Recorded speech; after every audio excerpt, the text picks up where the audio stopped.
Hey, what's going on, guys? Welcome back to Weeb Seen It, episode number 13, I believe.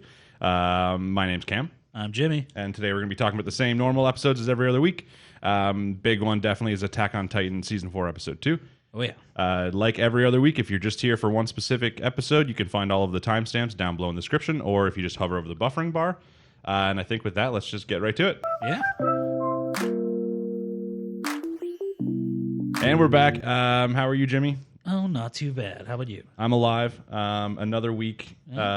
We had the finale of Fire Force. Yeah, I didn't actually expect that. I thought we had another episode. Yeah, I hadn't seen it yet. And you're like, hey, have you seen Fire Force? And I'm like, no. You're like, it's the last episode. I was like, I swear to God, for some reason, and I was wrong because I double-checked this later, because I thought Season 1 had 26 episodes, but Season 1 also only had 24. Yeah, I was going to say, it's pretty rare to get 26. Well, unless you're King's Raid. Apparently, yeah. But yeah, guys, if you haven't seen us before, we are an anime podcast that focuses on ongoing weekly serialization. So most big shows when they come out, we're going to be talking about. As always, if there's any smaller anime coming out in the next season you want us to talk about, let us know. Oh, yeah. Maybe we'll listen to you, maybe we won't. It really just depends on how we're feeling. Yeah, we kind of have a pick and mix bag of what we actually talk about. Well, so. we're still very new. So, like, for instance, this season, technically the fall season was the first season we actually started with. Yeah, true. And that was kind of, we picked some of them that we wanted to watch. There are a lot of series that we're watching right now, but they're not the perfect shows to talk about. And then there are some that honestly we probably wouldn't still be watching if it wasn't for talking about them. And those typically are someone's recommendations. Someone's like, hey, watch King's Raid. Someone's like, hey, watch or talk about Wandering Witch, stuff like that. Next season, there's a lot of really good anime, so we're probably going to spend the majority of it talking about ones we are really interested in watching. Yeah, which they're all going to be heavy hitters, so I don't think anyone's going to complain about that. Yeah, there's a lot of big ones, but yeah, if we're trying to keep the list to a nice hour and a half, 2 hour episode. So yeah, if there's anyone that you really want, if you're going to say something, like ReZero, obviously we're going to be watching that. Yeah, ReZero, Log Horizon. Yeah, quintessential quintuplets. That's one we're definitely going to watch, but I'm a little curious as to if that's something we can talk about. I don't know, because it's just another rom-com. Yeah. Well, harem. But yeah, if there's any shows basically like every other time that you're interested in watching the fall anime, now that the full list is out, just let us know down in the comments. As per usual, I'm probably going to leave one pinned comment down below with some sort of question or an opinion, question of the day. And I think other than that, guys, as always, I'll ask you to subscribe, like, and comment. The last video was probably our best performing video, especially when it came to comments, which is fantastic. Yeah, it was a lot more than I was expecting, actually. It was a lot of people. There was a couple guys discussing Attack on Titan, which is very standard. A couple on, the Wandering Witch episode. Mainly on the Wandering Witch episode 9, actually, from the one before, which I can't blame people on. But yeah, we kind of missed that one. Yeah, if you have any questions, any opinions, discussions, theories, anything like that, just leave it down below. As always, we try to ask to leave out spoilers. So if you do know something from the manga or heard anything about it, just try and leave that out. But theories are always welcome. Oh yeah, we do a lot of theories ourselves when we're talking about episodes. Sometimes they come true, sometimes they don't. I think we've had a few of each. Yeah, at this point, we've hit the mark a couple times and we've been completely wrong. And we are, of course, talking about Attack on Titan, which is one of the biggest, probably, theory animes we're going to have for a very long period of time, especially into the very last season. So this is a really good time. If you have a friend who watches Attack on Titan or any of the other shows too, give them a watch. If they're just interested in the one show, just give them the time for it. And then, leave a comment down below and give us your theories. Give us your discussions. Yeah, we appreciate any type of feedback and any type of interactions. All of it. You can tell us we suck. As long as you leave a comment, that increases the algorithm. Boom, done. Yeah. I think other than that, though, we're just going to get right into the episodes. We got the crisp 7 of them to talk about today, I think. Yeah. No, 8. I was wrong. It'll be 7 next week. 7 next week, yes. We have one show ending this week. It's the last episode of Fire Force. And then next week, I think next week we have 2 more finales. 2 or 3? Yeah, there will be a few, actually. Wandering Witch, Don Machi, you said was only 12? Yeah, and A Million Lives. And A Million Lives. Noblesse goes to 13, so we still have 3 full weeks of that because it's still behind an episode. Fire Force is done. Attack on Titan, we have 16 episodes. Jujutsu, there's apparently 25? 24. And then King's Raid, as we discussed earlier, is getting a full 26-episode season. Which I don't get. Yay. How much money did they give this company to do this? How much money did the video game make? That's actually really Because all of it, probably. Before we get in, like every other week, we're going to crack open our non-sponsored energy drinks. Luckily, we're doing this earlier in the day, so we have a little bit more energy naturally. But I could still use this to get really hyped and talk so fast that no one can hear me. That's the goal. Okay, so like every other week, we're starting off with Noblesse, episode 10. Dangerous Man / Love Parade. Okay, we were unsure if that was actually the title, so we had to double check.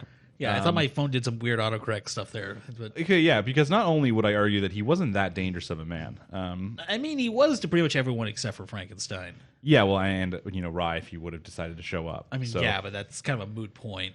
But yeah, it's just like he was dangerous for all of like 10 minutes in the episode. Before then, he was just like a little bitch, and then at the end, he's just like, Yeah. "Well, my orders say this." I'm like, "Oh, well, fuck, we gotta go Yeah. now." Nice little ace up his sleeve, I guess. Yeah, and then of course the love parade. I don't really understand the parade part, but the love. It's because the guy's halfway between a simp and a nice guy for Sierra, so Yeah, he's a little bit obsessed. he had everything but the fedora. Yeah, hey, maybe he'll get a fedora. Oh, God. What was his actual name? We know he was the younger brother of the long blonde hair guy who I Yeah. had the name of last week. I want to say Rye was his brother's It was name. close to that, like Rail, something along those lines. His name. It was like a 4-letter word that started with R. I don't have it in my notes. I'm just getting the notes of his last name, because that I believe starts with a K. Yeah, his brother is Rhaegar Curtia, so his name's something Okay. Curtia. Okay, well, either way, I don't like the guy, so I'm not going to Yeah, one weird thing lore wise is that he had a soul weapon, which only the leader of the clan is supposed to have that. Yeah, apparently, and it was given to him by his father, which means the guy who's actually leading the clan doesn't have one. But we've seen his soul weapon. He has like the dual knives that he's used before. So Was that him or was that his father? that's his brother. Okay. Yeah, that was the Rhaegar Curtia that which Frankenstein's fought, and that's why he Yeah, but I mean, the commented guy on we that saw in here. use him, wasn't that his dad, not his brother? No, that was his brother. Oh, okay. Yeah, he with like the face mask.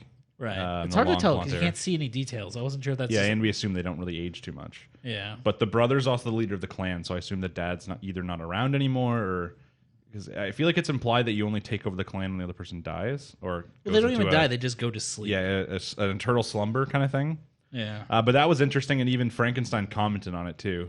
At one point, like when it happened, I don't know if he almost seemed like he knew that he had like the soul weapon, but then it makes it like question like why, because we didn't even see this kid in the flashbacks at all, so we don't know if he was not there yet or if he was just Maybe he just knows how to detect soul weapons. I mean, because he maybe. fought them so often, he kind of has one as himself. Yeah, I mean, how he got his powers is still we just assume through scientific methods, experimenting, but it's still kind of like hidden.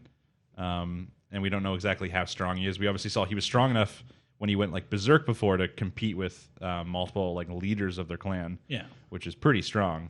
And we're assuming he's got it under control since. Yeah, and then obviously the part of the episode is he gets Rye to release the seal, so he's allowed to use his full strength.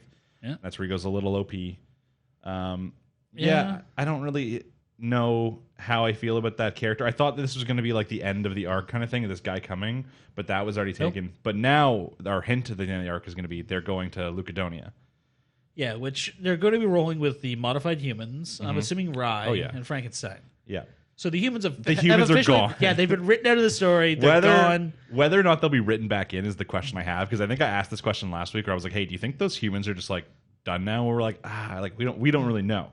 It seems like now, definitely for the season at least, they're done. Yeah. Maybe they'll come back in later. They're gonna be like the MacGuffin. They come back. They're like, "I'm so happy to be home." And well, there's still a chance. Obviously, the one human has showed like a lot of strength for a regular human, and a lot of like resolve, and then Manabu is also showed like a lot of intelligence for a human.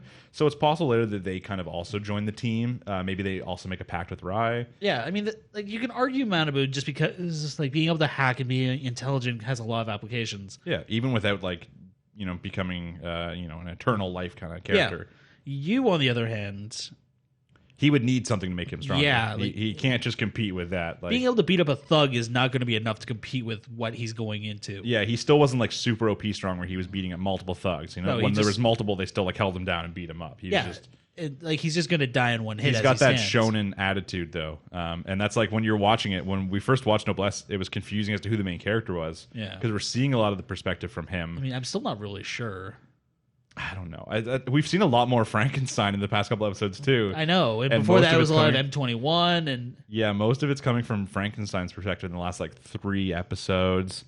We're not actually seeing very much in Rye's perspective, like ever. Yeah, the story's all over the place in that regard.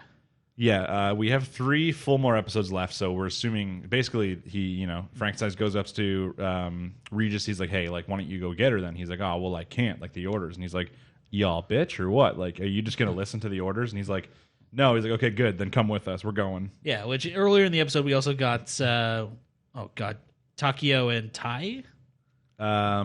What's the tech guy's name? I know this. Is it Tai? No. Tao. Tao, that's it. Yeah, I was like, it's really close. But I've been it's not catching up on quite there. Digimon, that's why. Yeah. Yeah, so Takio and Tao were talking about getting upgraded.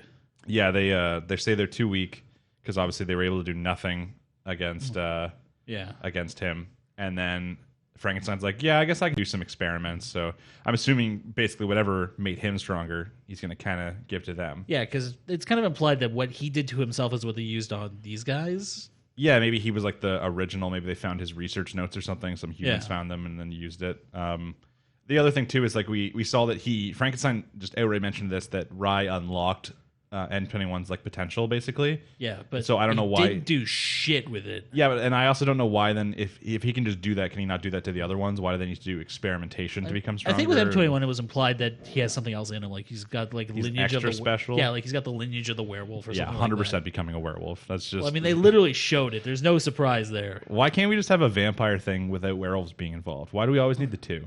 I don't know. It's gonna be one of those things where they retcon it at the last moment to try and say like, hey, it's not a werewolf. It's just a person who happens to turn into a wolf. Yeah, it's a wolf were. Very different. Episode wasn't bad overall. I like Frankenstein. He's actually a fun character. He is. He's actually a lot deeper than what I was expecting from him. I expected the bad guy to be a little bit more like villainous. Not like I didn't expect him to come in, look intimidating for like 5 whole minutes as he beats like the human like Takio and Tao and that kind of stuff.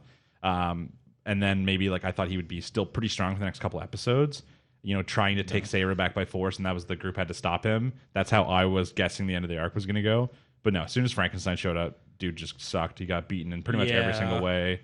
And then at the end, he's just like, okay, well, I didn't want to have to resort to this, but I got orders. Yeah, it was kind of a lame end to the fight. It wasn't a last-minute power-up or anything like that. It was just like, by the way, I've got a note from your mom. And then, we did get to see the...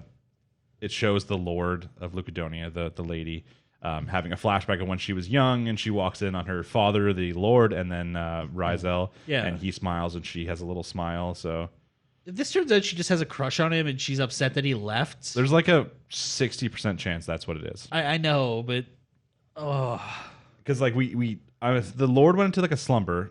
I don't know. At this point, I'm still kind of confused with the plot. I'm confused if because of the whole Frankenstein thing, that obviously led a lot of nobles to no longer trust Rizel. Yeah. That's like what's been implied. But I don't think that wasn't the traitorous thing that he apparently did. Yeah, it's something to do with the Lord going to sleep. Yeah. But they just go to sleep sometimes. Yeah, as we all do sometimes. But I think it's a little we're still missing a chunk of the plot. I'm assuming that's going to be given us to it in the next 3 episodes as we get the whole squad going to Lucadonia. He was so sad that you left that he went to sleep. It's like... Yeah, so now I hate you, but I also have a crush on you probably because it's anime. Yeah. That's probably where we're going. Not a bad episode overall. It's still Noblesse. I haven't had that like super hype pop-off moment yet. I did like the Frankenstein episodes in the past were probably my favorite so far. I mean, honestly, if they had started with this, I would have been a lot more hyped for the entire season. Yeah, so I'm looking forward to the Lucadonia, like mini fighting arc where I'm sure some of the other characters are going to be matched up, but yeah. Once again, the show's kind of been very much not like it's not easily action oriented. Well, it's not action oriented, and it's not like easily guessable. Like I can't really foresee all of it. Like every time I think there's going to be a plot that happens, it's gone. So, I mean, people can say that's a good thing. There's surprise. Like, we think the next 3 episodes are going to be this Lucadonia arc. They might finish that halfway through the next episode and go on to something new. Yeah, they might go there. They might bitch slap the Lord, bring Sierra back, and then it's just like a tea party for the rest of the episode. Like, no one watching this originally would have thought that this season wasn't just going to be about the Union guys, about that big bad guy they show off just for him to become nothing in, like, 1 episode against Rai. Like, it's almost like standard shonen power scaling, but you hit fast forward on it. Yeah, like everything was just done so rapid. And the same thing with this. I thought this, they should kind of hint at this guy going to be like, ooh, he's kind of bad. Yeah. Like, this is going to be an arc. No, 1 episode, not even. Yeah. Frankenstein just rolls up, dark spears his ass, and... Yeah, done. so as I said, we think that our guesses in the next 3 episodes until the finish are going to be like a Lucadonia kind of mini arc, maybe getting some more answers about the past, stuff like that. But they could really just throw us for a loop. Yeah, they might spend half an episode just talking about why Rizal isn't supposed to go back there. And why Yeah, they might not even go to Lucadonia in the next episode. They might give us a little time to see some montage training or the experiments being done to make these characters stronger before they go. Yeah, because I don't think they could really afford to skip that. Yeah, I mean, they're light enough on character development as it is. If they just get there like the next day and these characters are already stronger from one day of experimenting, that's going to be a little cheesy. Yeah. Only one way to find out though, and that will be when we watch it next week. As always, if you have any theories or any just thoughts about Noblesse in general, if you love it, if you hate it, how you think it stacks up to the rest of the Crunchyroll originals, let us know in the comments down below. Next up on the list, of course, is Wandering Witch, episode number 11. I bet you I can name the two. This is the Two Apprentices. Yes, it is. Because it's a contrast name to the last episode, which was the Two Teachers. Yeah. A couple thoughts. So once again, light episode. Not too surprising. I don't think we were expecting another dark episode after episode 9 so fast. But yeah, it had a couple darker connotations to it, but nothing crazy. Okay. It could have gone there. Wandering Witch is going really deep into. I think someone mentioned this because I mentioned this in one of the most recent podcasts, and someone actually commented in the comments about just like Japan and stuff like that. A lot of lady love going on. Yeah, and then this one also played off with some more sister love. Classic Japan. I find that this is something you either have a ton of or you have none of. Shows either go full hog with their girl on girl, or they go nothing. Yeah, like there's like never even been a male character introduced with any sort of even like a question, like I don't think there ever will be. I don't have, other than the dad, like have any of them even had speaking lines? The students, I can think of the cool students. I guess the couple guys in the village. The old man from the wine place. But none of them. Obviously, there's never a question of maybe this guy's flirting, or I guess the one guy from the school was flirting with Elena, kind of. Yeah, but he's just that guy. Yeah, he flirts with everybody. But there's never like an Elena having a crush on a male or anything like that. It's just like the only love we really see is Saya, obviously absolutely obsessed with Elena, which did lead to some funny moments in this episode as we get into. I honestly expected them to do more with it. I feel like if it was up to Saya, she would have done more with it. But that's doujinshi territory right there. They can't cover that in the anime. That is true. Yeah. So the general plot of this episode, it is a continuation of the last one. It's not quite what I think last week we thought it was funny that they're actually going to do a continuation because they haven't done that yet. Yeah. But we did think that maybe this was going to be like a mini arc in the show and it's going to be like the final arc. Because like the box had some big connotations in the last one. We were thinking like something like Pandora's box. Something major. So I mean, it kind of was Pandora's box. So not so major. It's only a 2-episode arc. It is still the first time we've had a continuing story, but this one does start with Elena inside. I won't remember the town's name now. I can't remember it. But yeah, it is the same town as the last episode with the 2 teachers where they beat the gang. The Curio Company. Yeah, at the end, there's the hint about the box, and Saya's delivering that same box, and then the teachers are returning to this place. All that does come to fruition in this one. Basically, so not only do we get a body switch comedy, because and it is this episode has the most like everything's just accidental, of course. Yeah, because obviously they specifically target Saya because she has the box. It is told in this episode that the request to bring the box here was a fake Magic Association request anyways. Yeah. It wasn't an actual request. So Saya's bringing the box in. Elena's just there for fun. You think Elena's a little bit smarter in this. She realizes that right now is not the best time to be wearing her mage outfit. So she goes in a regular people outfit. Yeah. How's she going to get mixed up in this situation in a regular person outfit? 100% coincidence, of course. I know. I was expecting like Saya to see her and things to go from there, but nope. The Curio Company's plan basically is they want the box opened. They know that Saya has the box, but she's not going to do it because she's the witch. So what they're doing is like, hey, let's just body switch her with a random dumb idiot. The random dumb idiot's going to open this box for some reason as soon as they wake up in a different body. Yeah. Which realistically, I wake up in another body. I have a lot more questions about why I'm in another body before instantly going to the box. Yeah. Why am I here? Who are you? Who am I? But yeah, so it did happen to work because they saw Elena and they're like, hey, that chick looks dumb. Let's just use it on her. So Elena and Saya switch bodies. As soon as Elena's inside Saya's body, she just goes immediately to like, hey, what's this box? Opens up the box. Not quite Pandora's box. It is just like a love box. Yeah, everyone within a certain radius falls in. Is it madly in love with the first person you see? So she said later, she said that if you have some affection for people, it becomes like good affection, and if you have a lot of affection for someone, it becomes like obsessive. Yeah. Which is why, like, obviously later Saya's sister was like embarrassed kind of thing. Yeah. But yeah, we do get to meet Saya's sister. She is beside Saya and then Elena when they swap bodies. After the box is open, she has a very She's thirsty. She has a very aggressive appetite towards her sister. Yeah. Which is pretty standard. She goes in for the kiss on Elena Saya. Don't worry though, she gets gut punched right in the stomach. We're not getting any Yuri in this episode, sadly. I almost wondered if they were going to cash that chip, but no. No. They're saving that for all the Dojin. I guess so. They need content. But yeah, most of the episode is obviously Saya and Elena running into each other, body switched. You get that classic comedy.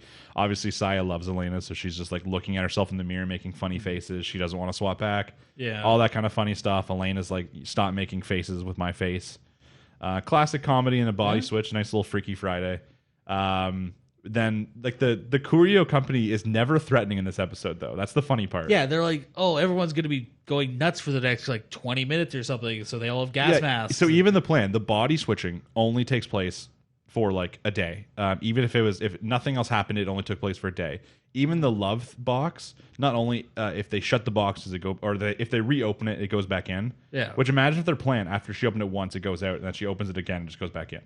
Like, yeah. But not only that, but she also does say, I think it only lasts for a certain amount of hours anyways. Yeah, after a certain amount of time, people are immune to it. So their plan is to make everyone go crazy with love in town just so they can steal shit and get away with it. I'm like, that is not like the biggest evil plot I've ever heard. I thought like this shit was going to get real, but... Yeah, like you're attacking mages. I was expecting like some genocide or rounding people up stuff. Like, no. Instead though, Elena and Saya, they quickly round up some of the Kurio gang, and they tie them up, and then they go to the leader and they capture her, and the leader's like, hi, you'll never get away with this, I have so many more men. And then the two teachers come in and like, no, we already took care of all of them. Now I think that the biggest revelation in this episode is probably the end, where Elena's talking to Fran, where she finally puts two and two together. Well, it implies that she already knew. I don't know, because earlier when they were talking about her teacher, she was kind of surprised. I think that if anything, it's implied that she already knows about her mom, and she just doesn't want to admit it. And then this is just, she keeps getting more facts, and being like, hey, this is obviously what it is. Fran even like, hey, you know this, right? And she's like, no, what? And she's like, you can't keep pretending forever. And she's like, I just want to keep traveling. And I don't necessarily see how knowing that her mom is Nikke would make her stop traveling. I think the implication is if she knows that her idol is in her home, she'd want to go be with her idol. Yeah, but until you find out it's her mom, and then you're like, oh, that lady grounded me once. No, thank you. I mean, we don't know that. Maybe the thought is like it kind of takes away like the love and mystery of this like person that you idolize as being someone you know, someone who's you've probably had like fights with, that kind of stuff. Could be more along those lines. That is true. Or it could be the thought of like her choice of going on this like journey was like led by her idol, but it was still like her choice. But then she feels like if she finds out that it's her mom, it almost seems like more like she was bred for this specifically. Yeah, there could be a lot of little subtleties. Elena's just dumb though, so I don't know if she actually has like a real thought process and plan on this, or if she's just like fingers in the ear, like nope. But yeah, so it kind of implied, at least at the episode, she figures it out. But she, even though she puts two and two together as like the teacher's like, oh, we captured you again, and she's like, again, and that kind of stuff. It is definitely implied that Elena does understand more than she's been thinking, like that we've been thinking as the audience, which is good, because that's one of the biggest questions we wonder every single episode. It's like, how have you not realized? How is she so dumb she hasn't realized? But it's possible she has, and she just has her own reasons for not wanting to. It could even be she knew her mom was a witch, but she didn't know she was Nikke. Yeah, but that's it. Some of the obvious questions are still about the name we have every single time. Like, was Nikke just an alias? Does she have an actual name? Did she change her name when she quit being a witch? Well, because even in the book, the two their names were changed. Yeah, like the blonde one was Fowla, I think, and it was Fowla. I don't know what the other one was. Yeah, so it's definitely possible that Nikke was the fake name she gave. Now, did anyone call in the flashback when we get her? We get two different episodes where we see her. Now, did anyone call her Nikke in those? I don't think they ever referred to her by name, because that could also answer part of our question. So I'm pretty sure she only ever referred to herself as a witch, and she never actually gave a proper name. Okay, so that's definitely possible that Nikke is just an alias used for the book. Obviously, if her books were as popular as the audience were led to believe, it makes sense. Most writers even use aliases, and she is not only the writer, she's also the main character. So I mean, even then, I don't think it's implied that the books are hugely popular because, I mean, Fran, the student, read it. Mm-hmm. The daughter read it. Yep. And no one else has ever acknowledged it. Yeah, that's what Saya in this says, that she's never read it. I don't know if she says that she's never heard of it or if she just hasn't read it. But true. Yeah, it's one of those questions because we could say, yeah, like, you know, Elena had a copy, but it could have just been her mom's personal copy that she thought was like a book. Yeah. Fran has mentioned that it was obviously like, like novelized, like it was put into volumes like that, but we don't know if that means it was popular. I feel like as the audience, we're kind of led to believe that it was popular and she was like a popular witch, but no actual proof at this point. Yeah. But yeah, even if she was, I feel like it makes sense that maybe Nika is an alias, and we'll. Yeah, it probably is. And then I think her last statement is how like Nika had 5 different volumes of her adventures, and she's like, I want more than that. So, we have one episode left. Next episode should be the finale. Yeah, so next week will be the finale of that. We'll have to see how that ends. I'm assuming it's not going to be a very finale feeling episode. It's just going to kind of be like every other episode. It's going to do one of two things. It's either going to be an adventure continues ending, or she's going to go home. Yeah, I'm gonna guess adventure continues. It was kind of implied at the end of this she doesn't intend to go home anytime soon. I know, but not until she has as many or more adventures than Nikkei. They might do something in the next episode that makes her think like maybe it's worth visiting my family. I don't have to stop traveling if I visit. Now, do you think there's a chance that they ended on a dark episode, or you think it's I'm light thinking for the rest of the bittersweet. season? Yeah. I think they cashed in all the darkness they had with episode 9. And Now, is it possible we get the episode where she revisits somewhere she's already been? I really hope so. I also hope that's how I've been praying the season ends, but I don't know if they'll do it. At this point, I don't even know if she's going to react. Yeah, there's like maybe to some of them, but yeah, I don't know. I'd just be so interested. She goes through the town where she stopped everyone from telling the truth, and since then, like the town's actually gotten worse. Like even though it seemed bad, it was even worse. She goes back to the plant town. Whole thing's destroyed, taken over by plant zombies. Yeah. Like it would just be such a cool episode. But I don't think they want to take it down that route. It seems like it's just such a mood change. It goes from the vibe being like, yeah, just this wandering witch with these fun tales to tell, to like, this like dark horror where most of the time the main character isn't actually part of the story of like the dark horror episodes. She's just kind of like the viewer. It's almost a vignette story about someone reading horror stories. Listen, if she writes all this into her book, what's the rating on the book going to be? Some of them are PG-13, then all of a sudden you got a rated R story the next page. Imagine she was like mentioned that she was like 5 when she was reading The Adventures of Nikkei.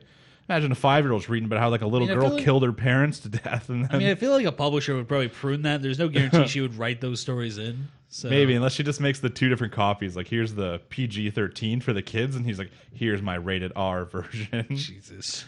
It was an interesting episode. I did have fun with the body switch elements. Yeah. Obviously, those are very classic tropes, not just in anime, and a lot of things that are done a lot. Oh God, yeah. But like, I mean, it was still good to watch. Like, especially Saya, making the funny faces. Yeah, I wanted a little bit more with that. Like, I'm kind of sad that they resolved it as quickly as they did. Yeah, I definitely thought there'd be like some jokes of like Saya trying to like take her clothes off or something like that. That's a classic. Trying to run away or trying to not let the spell be broken. Like it'd be kind of cool. They decided not to go that route, I guess. But yeah, I'm just excited to see what we get for the finale because it's just this show has such a varying level of episodes, like in both quality and story and mood and vibe, like just everything. It's all over the place. It's one of the hardest shows to predict on our list because it just could be anything. It depends on what side of the coin they land on to start with. Yeah, and they got one of them fucking 6-sided coins, I guess. Because it just changes so much. Well, I mean, we either get something light or we get something heavy. But I mean, it's different. Sometimes it's just like a pure comedy kind of episode. Sometimes it's like a moral of the story episode. Sometimes it's just a kid killing her parents, maybe eating people. I don't know. I feel like there's always some sort of moral to the story. Maybe. Sometimes it's not good. Sometimes they're a little bit more to the like after school special level, but yeah. But yeah, definitely curious as to what we see next week. I know we have a few people who normally comment about Wandering Witch. If you're one of those people, let us know what you thought of the episode. And definitely before the next week comes out, let us know what you think the last episode is going to be. Yeah, you can kind of discuss it with us because, as you said, Jimmy, it's a real coin flip. I would love if they just end in something really dark, something bittersweet, something along those lines, instead of just ending with like another happy comedy episode. Elena dies. That's it. Dead. Boom. Now we're going to start following. Who would we rather follow? I'd say probably Saya. Just who else do we have? We have the Lavender Witch now that she's forgotten her memories of her past. I mean, she kind of lost like all of her personality in that too. I would watch a show just about the teachers, you know? That'd probably be interesting. Or prequel, we get to see Nikke's adventures. Listen, from what we've seen, you must admit her mom is much cooler than her. I mean, yeah, it's just a fact. So if we imagine if like we do like in season 2, they give us like the prequel season. I would watch that. I would, without even thinking. I've heard good things about Nikke's adventures. So yeah, I'd be down to see apparently it. it's really popular. Apparently. But yeah, definitely let us know what you think about this episode and let us know what you think is going to happen in the next episode. We'll discuss that with you in the comments. Okay, next up we have I'm Standing on a Million Lives, episode number 11. Machi forever. Okay. We got to get the elephant in the room right away. I did check twice to make sure I was watching the right show. Same. The episode starts off with literally it's just your classic Sailor Moon, basically. It's a magical girl anime. Yeah.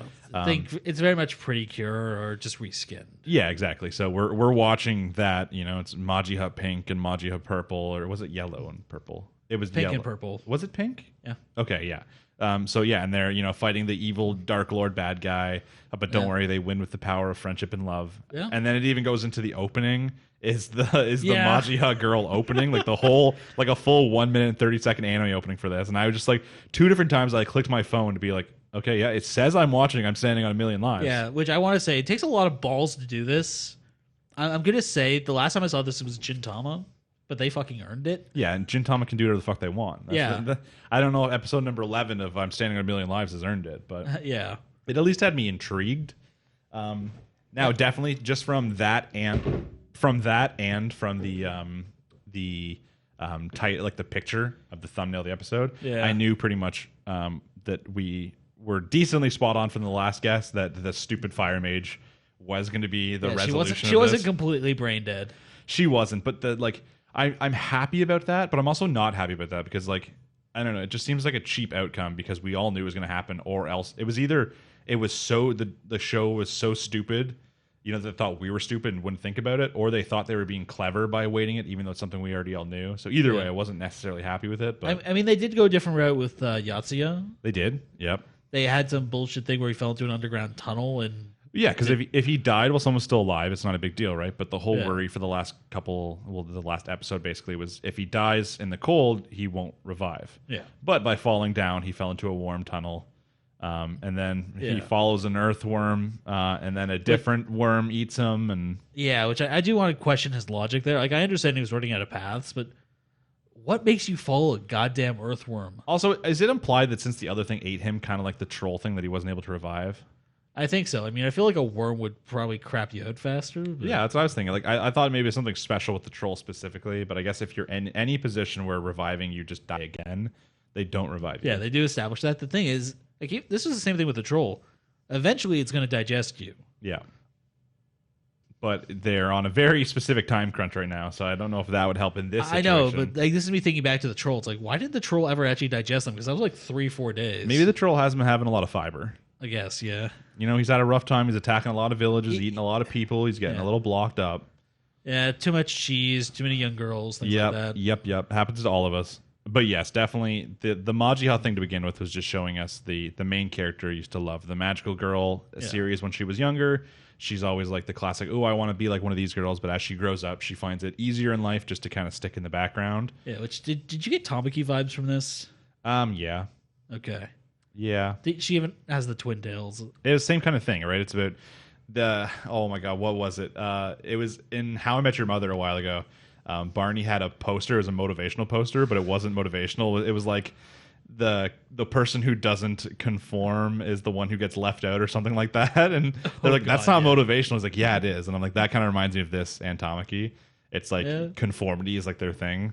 But even it's funny though, because it's like she, unlike Maki though, she conforms, but then like behind people's back she doesn't, right? And that's what gets her into trouble, is that she has like the two different sides of her. She like conforms to her friends who are, because being with them and makes it's more powerful. She's more protected when she has like the friends, that kind of stuff. Yeah, then she makes a bitchy internet video. Yeah, but then she says shit behind their back. But then sometimes she gets back together with certain friends to discuss other friends when they're mad at them, like they find friendship and enemies kind of thing.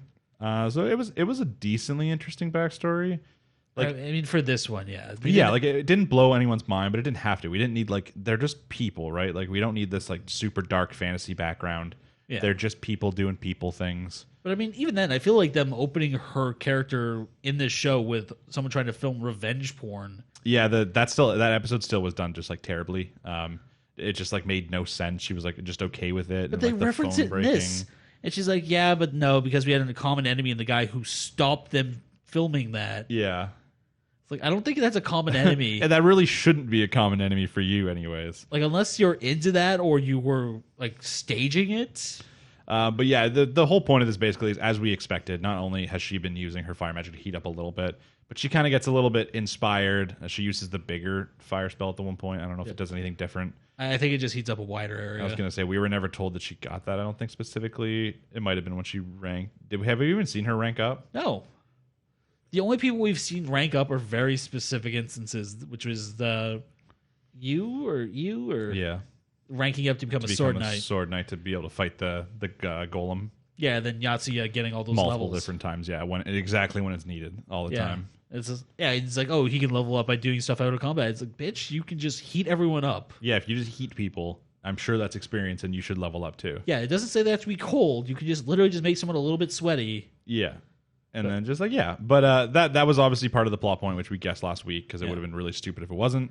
And then the other part too is we've seen her multiple times with her her video games and that kind of stuff. The harem video games, or reverse harem ones, and she's following the guys like, oh, come over here, and she's like using that to like drive herself onward. Yeah. Yeah, and then most of the halfway in the last episode, it's like the time crunch, right? She's walking way too slow. She's never gonna make it, and then we get kind of like a weird reveal. We got a Deus Ex Machina. Yeah, a character comes in with like a large cat, being like, "Oh, you're a player," and she's like, "Yeah," and she's like, "Oh, well, okay, like you need to go somewhere, hop on," and then she gets basically that's driven over to the successfully completing the quest, and she's like, "Oh, are you a player too?" She's like, "No, I'm just a mage," but she's not calling them heroes like all the other NPCs. She's calling her a specific player. Yeah, which leads to question, unless this was like a past player, and maybe like a past player had a kid and they passed on the knowledge or something, or that'd be kind of cool actually, because as we've learned later in the episode, we learned a little bit more about the lore of this world, and since we now know it's not a virtual reality world, having a child as a hero might not be impossible. Yeah, they came straight out and said it's a parallel world. Yeah, obviously, every single decision basically throughout mankind has led to a parallel branch, meaning there's infinite possibilities for worlds, infinite worlds out there. Yeah, the only requirement for them, the technology they developed to travel between these worlds, is that they have to be on a similar wavelength, so have a very, very similar base human structure, I guess. What did he say? This one, how many? Because he's like, oh, and like this one, this changed this many years ago or something like that. I don't know. It was like 4 billion years ago or something. Yeah. But the big reveal in that is supposed to be that Yotsuya, in the last episode when she's like, oh, do you feel bad about like doing this and stuff? He's like, it's just virtual. But now he's learned it's not virtual. So the very last scene is basically him having a mini panic attack, being like, I have killed people. Yeah. Which, I mean, I knew that was coming. The moment especially considering he burned someone alive. Yeah. Like, I don't care if it's virtual. That's going to trigger some sort of sympathy response in you. Yeah, because, I mean, they still have human reactions and stuff like that. Yeah. So you'd probably still have some sort of after effect of doing that. Yeah. But at the same time, other than maybe burning someone alive, the other killing he's done has, for the most part, at least been self-defense or fair or something along those lines. Yeah. Even those people. Maybe not burning alive. Maybe you could just kill them in a normal way. Because, I mean, the only people he's actually killed was those guards. Everything else has been monsters or creatures. No, he got leveled down once because he killed, I think, one of the bandits. No, he hit a bandit. I don't think he killed him. Oh, did he not? Because that was when he was still using shitty gear, so... Oh, I thought maybe like stabbed him with a chef knife. I don't know. It was when the 2 girls got kidnapped and there was some rapey vibes. I feel like he slapped him with a hoe. But maybe he didn't kill. Maybe he just attacked and went down. But yeah, either way, he's obviously not going to handle this very well. Yeah. But the main point is that the quest is finally complete. The other thing is, how many episodes? Was this a 12 as well? Yeah, this is another 12-episode season. Okay, so there's only one episode left. They're going back now, so those next episodes are going to be spent in the real world, probably him dealing with the emotional impact of what he's learned. Yeah. Obviously, I think the start's going to be them going into the new world with the new character, and it's going to be the last person's going to be like, oh, hey, guys. Or do you think it's finally going to be the other Yotsuya? I mean, I wouldn't be surprised based on how they're going. Because they want a cliffhanger, right? And I'm trying to think of what cliffhanger they could use. The only ones I can think about really right now is either they enter back into the world and it's such a time skip that there's something with like Cavill or something along those lines. I mean, like they go back in and like the kingdom of Dior has completely destroyed the other kingdom from the actions that they took last time, and it's been like 50 years or something along those lines. Yeah, they're definitely going to time skip it because I think they went back to the village they visited first and it was gone. Yeah. So we don't know how big, but you got to remember the impact of this is the Dior kingdom has basically said, hey, we're going to like fuck those heroes up now, like because of this. So there might be something where they actually did attack the kingdom, or it's going to just be the person who's come with them, like, or the person has to come with them. Maybe that's some sort of like cliffhanger. Yeah, because I don't know if they're going to go with another girl or if they're going to actually bring in some competition for the guy. Well, we know. I'm sure if we went back and we looked at the episode where it showed them in like the future in like Tokyo, we'd be able to tell who's all with them. Yeah, I don't know if they even like grade them out or anything, or if they were all just there and you were too focused like looking at the main characters we already know. I mean, these characters don't have that great a design. I probably wouldn't be able to tell them. Yeah, but we have already been given a hint that obviously when the one girl had like a crush on Yotsuya, there's two of them apparently, and one's the super athletic, active one that everyone likes, and he's obviously the more like the quiet kid that people don't really know or like that much. So definitely he's coming in at some point, right? I mean, I wouldn't be surprised. But at the same time, the way they've been going with this show, I wouldn't be surprised if they're just using him as like a counterpoint, just like we can say that they like him, but he doesn't know if it's actually him. There's like one of the main ones I think about is Snafu always. There's the blonde dude in that. He's not a bad character at all, but he's that really well liked character, and like him and the main character don't get along in a way just because they're both good guys, but they have very different ways of being good guys. Yeah. And I'm kind of seeing that kind of show. I'm seeing like that kind of interaction between two characters working out a little bit better in the show than just adding in another female. True. It's whether they want to go the harem isekai route or if they want to go with actual character conflict. Yeah, they haven't necessarily really hinted at being too harem-y in this, which is one thing. Like the biggest romance we've had so far is just between Cavill and the main character. Yeah. Like really none of the girls are interested. Maybe he's a little bit interested in the E or whatever that. Maybe just because she's kind of like the popular girl. I mean, she came crying to him at one point. The other girl came crying to him at one point. Yeah, but none of those even crying moments really taken as romantic. I know they came to. I think they were meant to imply that they were relying on him. Yeah. Which I feel like is something he's going to misconstrue, but. Yes, but definitely possible. But I wouldn't be mad if they do add the other character in, and that kind of gives that element to it. But I don't know if they're going to do it yet. And then we also have to ask the question of after this next episode, are we going to get another season? It's always a big if. I remember when we were checking the length of this, one of the things that popped up in my search was season 2. It's like I don't know if they're going to do a second season. Yeah. Only one way to find out, that's by seeing the finale and then waiting. Finale could be really interesting just to see where they go, because once again, this isn't like the guess could have been the finale was just them completing the quest originally, but that's been done now, which means we have to have like a real world finale, and they need a cliffhanger.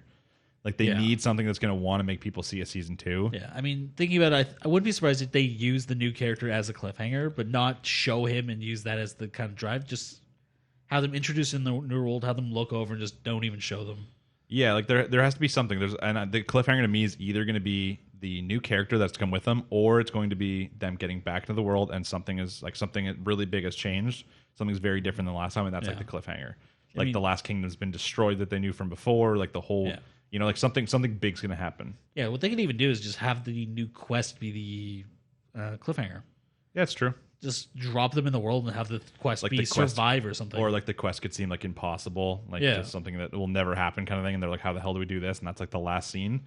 Interested to see. And we'll see only, another like 5 days, something like that. So next Friday. Yeah, and then we'll be discussing it next week. If you have any thoughts about that, once again, just leave them down below. We'll respond back to you in a nice little conversation.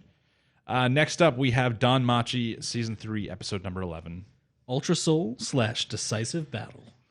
Okay. I'm trying to remember, did we get the finale to this kind of thing here? I don't think we quite did. They have not... it ended on a cliffhanger.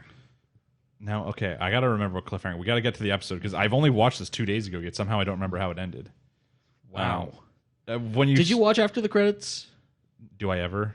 You're an idiot. Why? What happened after the credits? Do I want to know? I'll get to that at the very end. Okay, so most of the episode... the last time we left off, Weene did get separated in the last episode, while the other members of Xenos were heading into or going to Gnosis, trying to go into the secret entrance.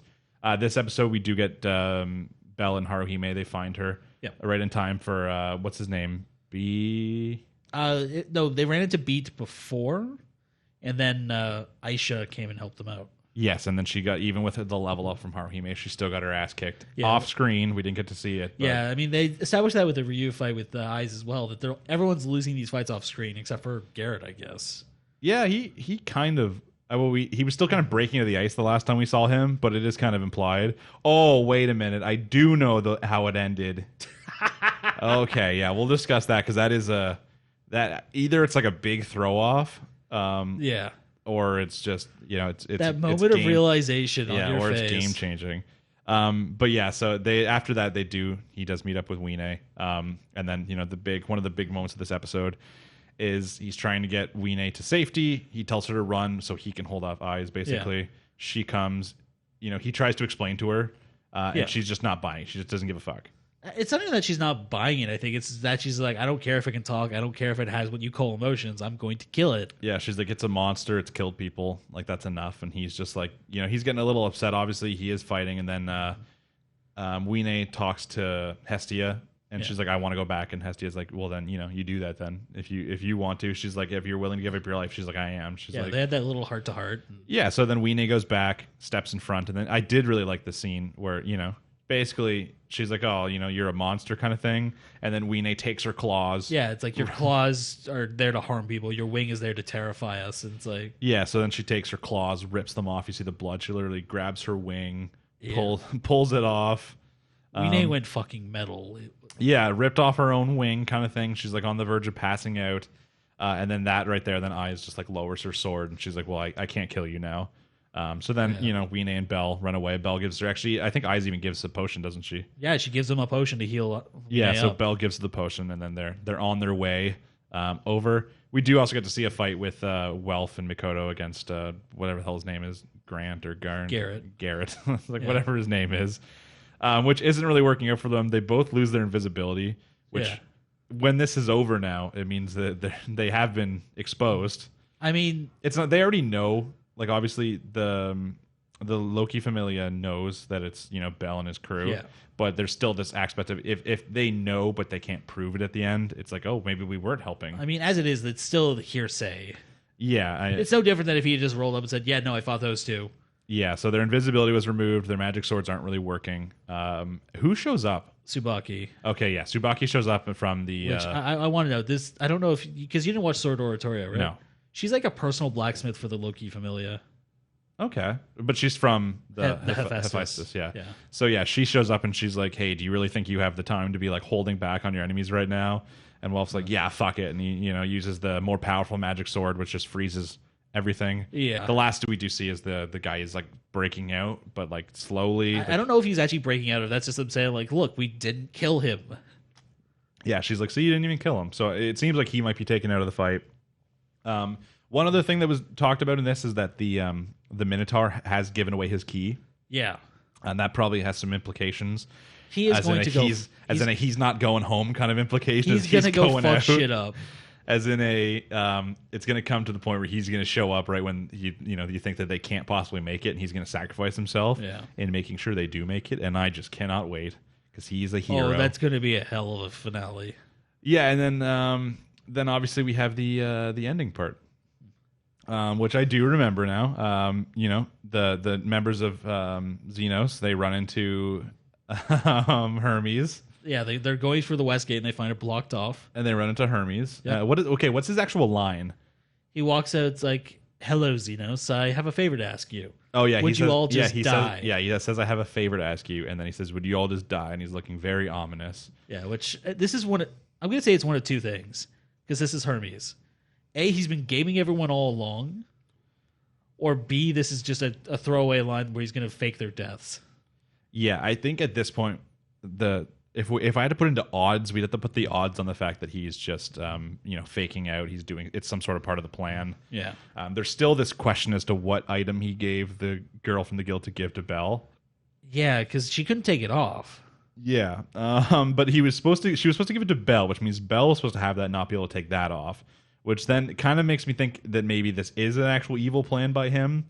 And that was something that's going to stop Belle, but now Belle doesn't have it on because she fucked up, which is actually a good thing. Yeah. Because the other implication before was that she fucked up. Belle was supposed to have this to protect him or help him, and now he doesn't have it. So you're like, oh, this sucks. But now with the revelation, it might be this is going to be the story plot because he was stopping Belle by giving him this item somehow, but now Belle doesn't have it because of her fuck up. Now he can do it. The thing with Hermes is he has that same interest in Belle that Freya does. Yeah, that almost creepy. I want to turn you into what I envision you. Yeah, so I still would have to put the odds on the fact this is more of a misdirect. Yeah, but if it's not, that's going to be pretty dope. Yeah, I mean, it could very well be that item is intended to help, and it's gonna blink. It was supposed to teleport Belle in to save him at the last moment. It's gonna teleport Aina in. It's like, oh shit. Yeah, that's not very useful. But yeah, it was a pretty good ending. What was was that after the credits? Or was there something else after? I'm pretty sure that was after the credits. Because I don't think I watched. Maybe I did watch the credits. Maybe I specifically skipped behind the credits. I did that a few times this week, I think. Yeah. So maybe that was one of them. Yeah, because I know that I think the first comment on Crunchyroll was a big thing saying watch after the credits. Because I was looking. I think I watched for the Fire Force after the credits too. Yeah. I think I watched a few things for after the credits. Still not like King's Raid though. I mean, it hasn't earned the after credit time yet. Did you watch after Noblesse? What happened after Noblesse? They just cleaned up some broken china. It's not okay. major. Okay, good. Yeah. So once again, episode was definitely good. I'm liking where they're taking the season. Yeah, I know I say this every time we talk about it, but they seem to be upping the stakes a little bit. So yeah, and I really like the battle against the Loki Familia. It's really dope. Obviously, the Loki is pretty much beating them everywhere. Except for Welf, so good for him, I guess. But I mean, yeah, everywhere else they're getting magic their sword ass for the kinda win, kicked. right? I did like the whole obviously Eyes probably wasn't going full power. She wasn't because yeah. Well, she was deliberate. At one point, she says, "Okay, now I'm going to cut you." So she obviously wasn't trying to cut him down. But she was still that pleasantly surprised. Well, maybe not pleasantly at the time, but she was still surprised at how much Belle has grown. Which is Belle got good. that good strike off and left a mark on her armor. It's like, oh shit. Yeah, which is always good. Belle was taking it very seriously, which is always nice. Yeah, and that's a 2-level disparity too. Yeah, but we only got one episode left now, so this next 3 episode, this next episode, we're gonna have to learn a lot. Obviously, what I want to happen is we're going to learn about the Hermes thing, and I want my boy Minotaur to come in a blaze of glory, just saving all the members of Xenos. They get to their destination. Yeah, you know what? It's going to suck because there's not a chance he's not dying. Yeah, well, you know what's going to happen? I think it's going to involve Finn. I think they're going to have the Minotaur fight Finn. Is Finn that strong though? Is he just really good commander? He's better than Eyes, strength wise too. Yeah. Okay. Well, I mean, the Minotaur could barely fight Eyes. That's kind of the downside. So I feel like if he fights someone else, because there's Finn, and we haven't really seen Riveria, which is the green hair elf. No. Or Lafia, which is the blonde elf. We didn't mention it too, but there was the moment where stupid helicopter Thanos blades didn't kill Weene. Yeah, she went, okay, you're not a normal monster. Of course, there was the scene where a bridge was breaking over a child. I know. Very coincidental. Weene hops in to save her, and then she realizes that, and she's just like, okay, I can't kill you. And then the other girl shows up, and she's like, yeah, I let her go. At least she's very honest. Yeah, I mean, she's not smart enough to lie. I'm just going to say that. But I love that character. She is not that smart. Yeah, I mean, hey, she was smart enough to let her go at least. Oh, yeah. Could have ended up a lot worse. But yeah, I don't know. I'm just really excited for the next episode. Next week, we have 3 finale episodes to talk about, so it's going to be a pretty big episode next week. Yeah. So as always, before the finale comes out, if you're a Don Machi fan, which you should be, especially if you're not, then go watch it. But if you are, just let us know what you think is going to happen, especially with the Hermes thing. No spoilers. If you're reading the light novels, no spoilers, but at least let us know your theory on if Hermes is in fact going to turn out to be the secret villain, or if he's just, this is just a misdirect again.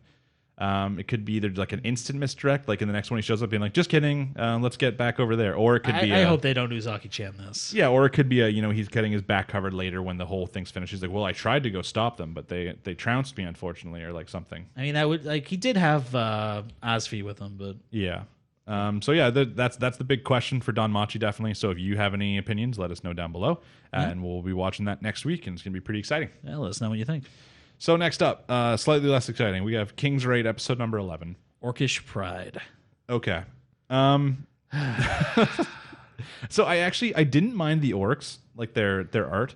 It was different than I thought it was going to be. Yeah. It feels more Oni, I guess. Yeah, they had more personality than I would have guessed. I was just kind of picturing a D&D orc, like a big green dude. So they had more personality. They were all blue. They had a lot of tattoos and marks. They had a lot of expression on their outfits too, which is kind of cool. Yeah. Cool tattoos. And then of course there was the leader of them, Sieg, who is a big red orc. And then there was the classic moment where they don't trust humans. Unfortunately, the last leader has died. the one who fought with King Kyle. Yeah. We don't know how he passed away, but he's died sometime more recently. We don't even know how long these guys live. Yeah, I'm assuming his like death must have been more recent, or you think that the whatever the hell the one guy's name was from the Sage Tower would have known. Yeah, it sounds like it just happened. Yeah, so. And then obviously we've also learned that I don't remember what his name is. It's right on the tip of my tongue. The wizard sorcerer guy, the evil one. Oh God, what's his name? Starts with an M. I know, that's the only thing I can remember though. But he has recently passed through. He also must pass through the episode from the last time because he's making undead. We see a little bit of his backstory about making undead. Basically, he might have liked the princess. It's possible he put like her hand on her at one point. And then when her father died, the king, he used his powers to rise him from the dead. But even the knight character who's shown there, he's like, hey, you just use this as an excuse. You wanted to do this anyways. You were just using this as a time to try. Yeah. So, he's obviously one of those very evil characters. No real redemption, we're guessing. Oh, yeah, he is going to die. He literally looked like the generic Dark Lord from the...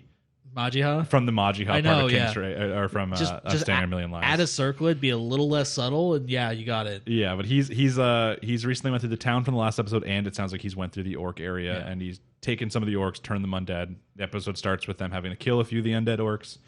So since that's happened, they don't trust humans, so no humans allowed. They do let Castle in because the shaman of the orc village has seen visions, has seen the prophecy about this human who's going to save them. Yep. So they get him in. Of course, we get stupid. What's her name? Theo. What's her name? No, Cleo. Cleo. That's it. Cleo, of course, defacing their property. Yeah. Drawing a smiley face on top of their whatever the hell they call their fountain, or whatever the hell they called it. Yeah, it was this like the Everclear fountain or something like that. Yeah. So they're captured, and then it's very like the thing about King's Raid. What I always find is when I'm trying to describe the episode, it takes like 10 seconds to describe. Yeah. Like 3 things happened. They got there. They spoke to the orc chief, and then he's like, "Hey, do this test," and that's all that happened. Yeah.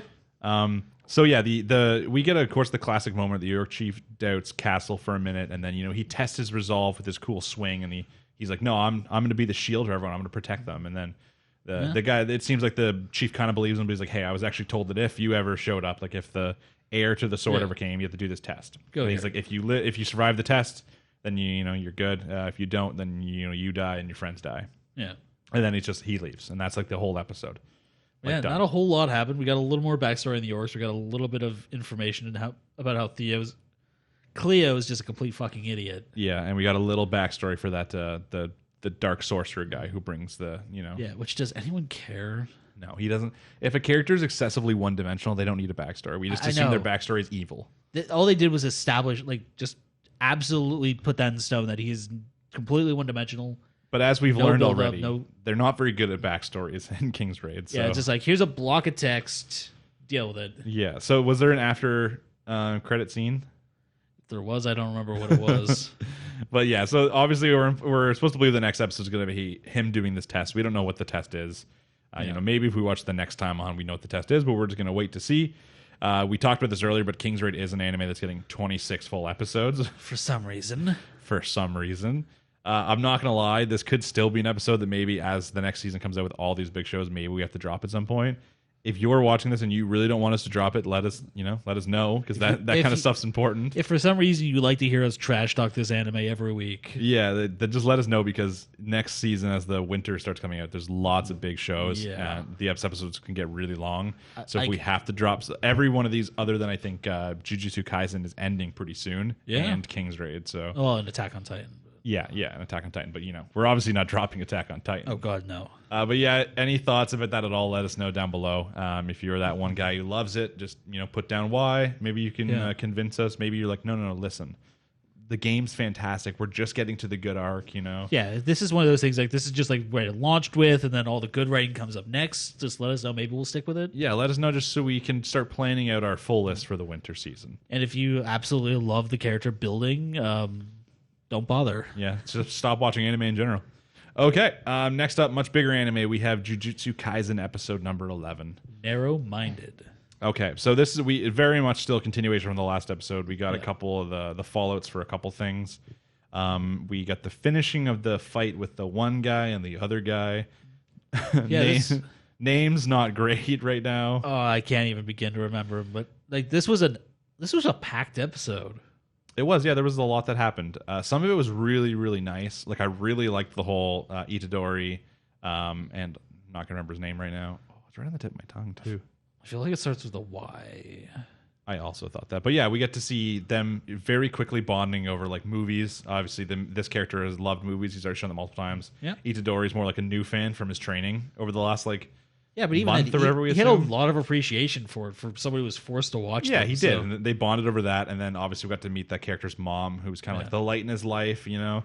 And I mean, kind of, yeah. Well, out of every other character that we've seen him interact with that sucks, him and his mom, they actually like each other. I mean, true, yeah. And that's obviously, that does not bode well. As the viewer, we knew that wasn't going to go well. Hello, welcome to character development. But yeah, Itadori goes over. The mom gets nice and trashed. You know, they all have a good time. Yeah, they're eating dinner. Like, he's making jokes. He's telling stories. He's making Castaway references. Yep. This is a very reference-heavy show, thinking about it. It's a very Western reference-heavy show, which is always funny. Like, you can see a lot of old... like anime in the golden era, they would reference other anime and stuff like that. Like that was what was really popular at the time. Or even like more recently in the past like 5 years, there's always been a lot of like anime memes and other anime. Yeah, but this one is all like Western references, like Jennifer Lawrence, like Castaway, all that kind of shit. They've made Human Centipede references, for God's sake. Yeah, so that's a lot more different, and I always like it. Like it was funny, but we knew that the mom was just doomed. Oh yeah, if not now, later. Yeah, so one of the big questions we had is like, how is this character's story going to end? Like, is this just going to be an arc? Is he going to die, and is Itadori going to then have to, you know, deal with not being able to save a friend? Is he going to turn evil, and then Itadori has to deal with not being able to save just his friend from becoming evil, and it's going to start like a rivalry throughout the show? These are the questions. We still have not had those answers, but we definitely kind of see where this is going now. Oh God, yeah. Basically, what happened is the character's mom was killed on the orders of his name starts with an M. Yeah, I want to call him Mugen, but I think that's wrong. Mahiro or something. I don't know. It's along those lines. The sewn up guy, obviously has a plan. So he kills the mom, leaves behind a finger. That's one more finger that Jujutsu Tech did get now. So I don't know if we're going to see. The thing is that I don't know if they actually established if it was him. Because there's a lot of talk about someone else having planted it there. It's either that or it's the other guy, the other evil, the ex-Jujutsu sorcerer. We're assuming at this point. Because he was shown a few times, I think, as well. Like when Itadori and the kid were talking on the steps, he was above watching, and it's like, oh, perfect, just like perfect part of the plan. So true. I'm assuming they're working on it together, though. But yeah, and then the mom dies. I think it said that she's like, her bottom half is like missing. Yeah, her bottom half is missing, and where it was cut off is covered with ice packs. Yeah, so a little strange. Yeah. But yeah, and then the kid obviously goes a little crazy. Now we did get to see something that we already guessed at. I'm pretty sure, as we saw earlier, the cigarette. Showing. They've shown the scars a couple times. Yeah, and then he has the hair covering, and he pulls it back. It's just filled with the cigarette scars on top of the head. Showing the teacher basically, showing how incompetent he was, and he never stopped any of it. And this kid is, I think he's like, it's kind of like his like cool outfit moment though. Is like, I took my mom's jacket. Yeah, I didn't own anything black, so I went to my mom's.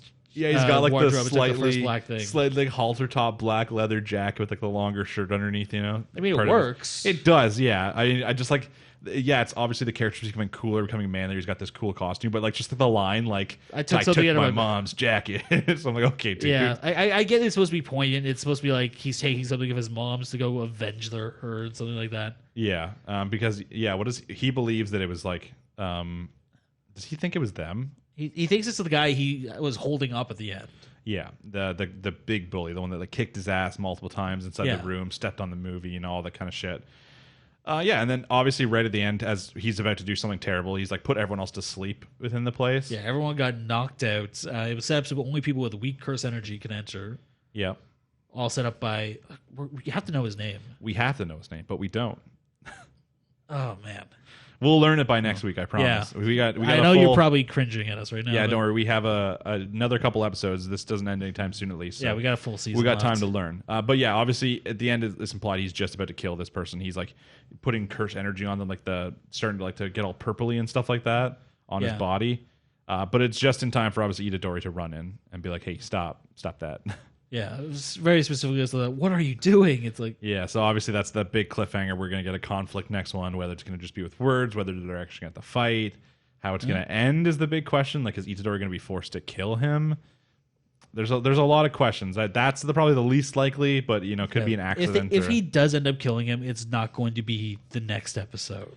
Yeah, that's it. There's a lot of questions. I can see it really playing out two ways, which is one, either the guy dies and Itadori then has lots of regrets that want to make him stronger based off the fact he couldn't save his friend, or the other side where his friend lives but is evil now, and then he just regrets the fact that he couldn't stop him from turning evil. Yeah, because they even had that big conversation before all this, talking about would you ever kill someone? Yeah, and he's like, no, if I kill someone that's like too far gone, then I won't be able to, I'll always be able to make an excuse for why I have to kill people I've done it once, kind of thing. And so all that's talked about, and he still hasn't done it yet. That's the point. It's both in the last episode Itadori stopped him, and right now Itadori stopped him again. So he still hasn't crossed that line, but it's about will he in the next episode. Yeah, because the big thing is that they also show what curse technique he's using, which is the big ass jellyfish they show him behind him in the last scene. Yeah, which is also part of the opening. So the whole thing is the opening has a lot to do with Itadori and his relationship. So it's obviously a really big theme, at least in like the first season, or maybe just the first arc in the first season. Yeah, which I'm going to say we're probably going to get an opening switch in the next few episodes. So. Yeah, that once this is resolved, probably. Yeah. But yeah, it's about how is this going to be resolved. That's like the big question that I'm excited for. Oh yeah, I want to see where they go with this. And then once again, we have not started the tournament arc still, so they need to end this, and then we're going to get a tournament arc opening. Yeah. It's going to be Itadori going in with a massive amount of guilt, because even as it is, like the fact that his friend fell like this is going to screw him up to some degree. Well, I mean, to be fair, he fell before he even was friends with him. Not as far as he knows. As far as he knows, he was a normal kid, and then he just went just that day. He's like, fuck it, man. It's Itadori. He's not that smart. That's true. He has low curse energy, though, apparently, but obviously a lot of physical strength, and he's still learning. Yeah, like his curse energy itself isn't that strong. Sukuna is packing all the punch, right? So yeah, at least now they also have another finger, so he can eat that at some point. The guy did sound a little ominous when he was asking why he left the finger, and he's like, I wanted them to have it, or something along those lines. Well, they talk about getting Sukuna on their side, right? So powering him up is just natural. Powering him up may make his hold over Itadori stronger, higher chance of him join the team, that kind of stuff. They did also mention, what did they say? They're talking about the volcano curse for one part, how he's just like wild and does what he wants. Yeah. And he's like, I kind of like that though. That's like a cute characteristic of his. I know, calling him cute. Have you seen? Because the one thing I don't know if we talked about this is these the main villains, like the set of them, they are curse is about specific like elements or like natural disasters kind of things. Right. Have you seen the ocean one? Oh. You have. You might not remember. In when he goes through the magical door to open like the beach area, there's this cute little squid head that's like looking all cute and floating in the water. That's apparently the ocean one, but like you can't see what's underneath, so I have a feeling it's gonna be this cute head and this is like huge fucking massive body, and that sounds about right. Yeah, get some Cthulhu shit going on here. But yeah, like you have all the elements and like natural disasters and stuff like that. Volcanoes, landslides, I guess tsunami probably. Well, I was thinking like the human dude, the sewn up guy, was probably just like humanity. Well, yeah, him and the other guy are both based off human, so they might not have anything specifically to do with those group. Sure, but. Yeah, I don't know. It's going to be pretty cool. I really want to see how they end this with a friend. That'll be a lot of fun to talk about. Yeah, it's the new Naruto and Sasuke. Yeah, but I like it more because I never liked Sasuke. I mean, no, I didn't honestly like. Yes, Sasuke's whole family died, but like, and that kind of sucks, I suppose. But like for some reason, when things are more realistically done, like bullying is a very real thing. Yeah, this was a little over the top. Yeah, this was like that bullying where I just don't want to believe it exists, even if I'm sure I'm sure somebody has done this. I'm sure somebody has. Like I'm sure bullying does get that bad, but like it's really bad. Even though it's not as realistic, it's still like but bullying is more realistic than a ninja killing my whole family. True. So I can at least feel a little bit more for this character and kind of see why he turned bad. It's much. There's a lot more sympathy to it. Yeah, it is a plot that's done a lot. Obviously, you get a lot of even in Western things. The bullied kid comes into school to do school shootings. That's a lot of like what a lot of media shows these days. It's kind of the same idea here. It's the same idea. It's a different type of gun. A little bit magical. Yeah, a little bit more anime, obviously. But it's the same concept, which it is always interesting. Sometimes now it's a little bit overdone, and you're starting to wonder if like by making all these things, are you kind of glorifying it in like a sense? It definitely is something you have to be worried about. In Japan, this isn't as big of an issue. No, it's not. It's not America, so I think that they can be a little bit more safe doing it. So the localization team's probably got their work cut out for them on this, but other than that, Yeah, but I'm really excited to see how this little arc ends with a friend. That's going to be one thing we're definitely talking about. Yeah. I hope they don't resolve it too quickly. I hope they actually make the most of it. I can see it being 2 more episodes. Yeah. I can kind of see, like, in the same point where the other series would end, I can just kind of see that arc ending and then getting either like a 1 episode filler kind of thing into the tournament arc, or maybe just start right with the tournament arc. Yeah, get 1 episode introducing Itadori. He's like, by the way, there's going to be a big tournament. Yeah, something in between, yeah. So that's exciting. We'll be talking about that next week when the next episode comes out. Like with every other thing, if you've watched that, you have any theories, questions, any of that, leave them down below. Jujutsu is still one of the bigger ones we talk about. Obviously, it's a new series compared to some of the sequels we talk about, but it's like a really popular new series, and the manga's gotten a lot of attention. It's well done. It's pretty tightly focused too. Yeah, which is something a lot of shonen has trouble I haven't with. really had episodes where I was like, man, I don't like this episode. This one's boring me. Like, there's different levels of it, but it's been pretty high quality through all 11 episodes so far. It's part of the new shonen generation, right? It's not like the old ones where they had to draw everything out to the point where 1 episode was like half a chapter. Yeah, which we do not want anymore. People, adults just don't have the time anymore. Yeah, well, even like younger people watching this, like they just don't want that. That's why shows like Black Clover struggled at first because they were still trying to go with the old shonen model. Yeah, and then eventually they sped it up. They're Yeah, like, let's fix this. Yeah, it's like we'd rather take a season off than have no viewers. Yeah, So, exactly. Yeah, but good episode. Really looking forward to the next one. Let us know what you think down below. Next up, we got Fire Force Season 2, Episode 24, which is the finale. Yep. Signs of upheaval. Okay. Before we even discuss the general plot of the episode, I guess we could kind of talk about what we thought of it as a finale. Yeah. Compared to Season 1, which is all I can base this off of is Season 1. Same show. Yeah. Same amount of episodes, all that kind of stuff. Season 1 was so much better as a whole. Season 2 had those like the Benimaru and the Joker episode, which I really liked. Yeah, it had high points. Yeah, even in the finale, there was some visual scenes I really liked with Shinra's like the Beyond Death thing. Yeah, the hysterical strength. Yeah, like the visuals of that were actually really cool, like a lot of it. But like that's not something I want for the final episode. I don't want like the training, like a training montage to end in the final episode of a season. Yeah. I want that high action point. I want something big to happen. Like there were some big moments in this with some big implications. Like the death of the one captain and stuff like with that. Moro or yeah, he was the glasses one who also had his mark, and yeah, it's kind of implying now the that stigmatism. Yeah, it's implying like the evangelist now is going after and killing all the people. What the stigma, is that what they called it? Yeah. Yeah, they're going after and killing all the people with the stigma. So all the people who've been marked after seeing Adola. We saw a little bit in the last episode when they were going after like Conroe or whatever his name is. But now it's a little bit more implied. It's a little bit more obvious that's what they're doing, which was cool. And like some of the visuals really nice. The training cool. A good episode, but like not a good last episode compared to like last season where like in the final couple episodes you're having like the Shinra versus Show like fight scenes. Yeah, it's a completely different beast. It's not just imagery and implications. It's actually almost resolving something and actually giving us a proper fight to end the season. Yeah, like in the last season of the final episode, you're like learning shit about like Shinra's mom being like the the infernal that was there with Show and all that kind of like you're learning so many big things. And then this one, it's like the training arc, even the hysterical strength kind of thing. While really cool, it wasn't really anything to do with the story. The only other thing we saw for second is while he was doing that, he did have an Adola link with the captain and saw him die. Yeah. But I mean, like that didn't add anything for us because we already saw the captain die. Now all we know is that Shinra knows he died, which he would have learned a day later without a link anyway. So it didn't really add anything story wise for us. And yeah, I don't know. A training episode is the final episode of the season. That's just like, didn't love it. I think what they're going for is they're trying to get the next season to be just pure action, like all up, which I don't think is going to work out for them either. Yeah, I don't know. It's got to have balance. Like there's some of the lighter episodes in season 1 I really, really liked. Yeah. Because then when you get those heavy action points, they look so good and they're such good fights and stuff like that it's like worth it. But yeah, this season just had such a weird line, right? Like it's like up and then like down and then like they have one episode back up and then instead of having like a couple like an arc of it being all hype, then it goes back down. Like, well, I mean, even when they went into the Nether, like the high point of that entire arc was Orochi versus Juggernaut. Yeah, and then like the Shinra fight was like nothing. Yeah, the whole big cataclysm of like they're going to destroy all of Tokyo. Yeah, it was nothing. It was basically resolved off screen. Yeah, it just the entire the Juggernaut Tamaki was a really good episode, but everything other than that, it was just such a weird vibe, the entire thing. Like, they just kept swapping between, like, serious, non-serious. Yeah, they resolved the whole Maki storyline without even properly addressing it. Yeah, like, we weren't ever... we were not for a second were we thinking that she wasn't going to rejoin it. So when she did rejoin it, though, without any, like, actual good explanation, it's like, okay, well, what was the point of making her leave to begin with? Yeah. We didn't gain anything from that. Yeah, and then you had Giovanni, who Giovanni got taken out just, like, in one frame. Yeah, he showed up just to say, like, one thing, and then he left. Yeah, did he die, or... No. He just left. Okay, I thought Arthur cut his head off. But... No, he literally just showed up.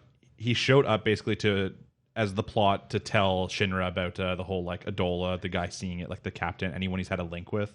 Yeah. Is someone who's seen it. So that's like leading into this whole plot about the evangelist attacking these people. So that was the only reason he was there. He was just to give Shinra the plot information so we can get to that next arc, and then he just disappeared. Which I don't know what's going on, because this is from the same person who did Soul Eater. Yeah. Do you remember this shit in Soul Eater? Do you remember the final scene in? I think it was after credit. Did you watch the after credit scene? Oh god, I think I did. Yes. The full moon turned into the.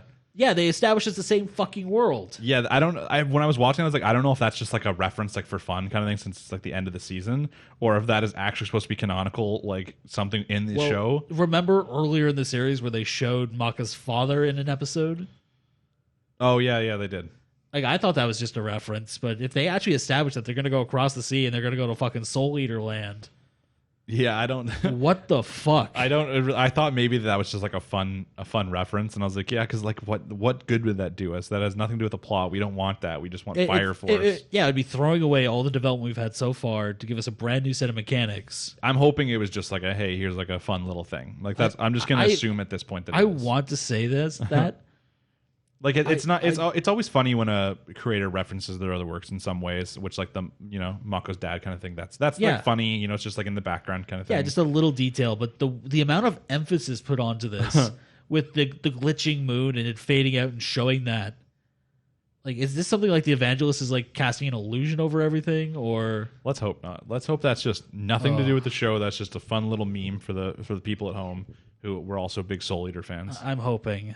But yeah, in general, the episode was literally just Arthur and Shinra being trained basically to go past their limits, right? To go plus ultra.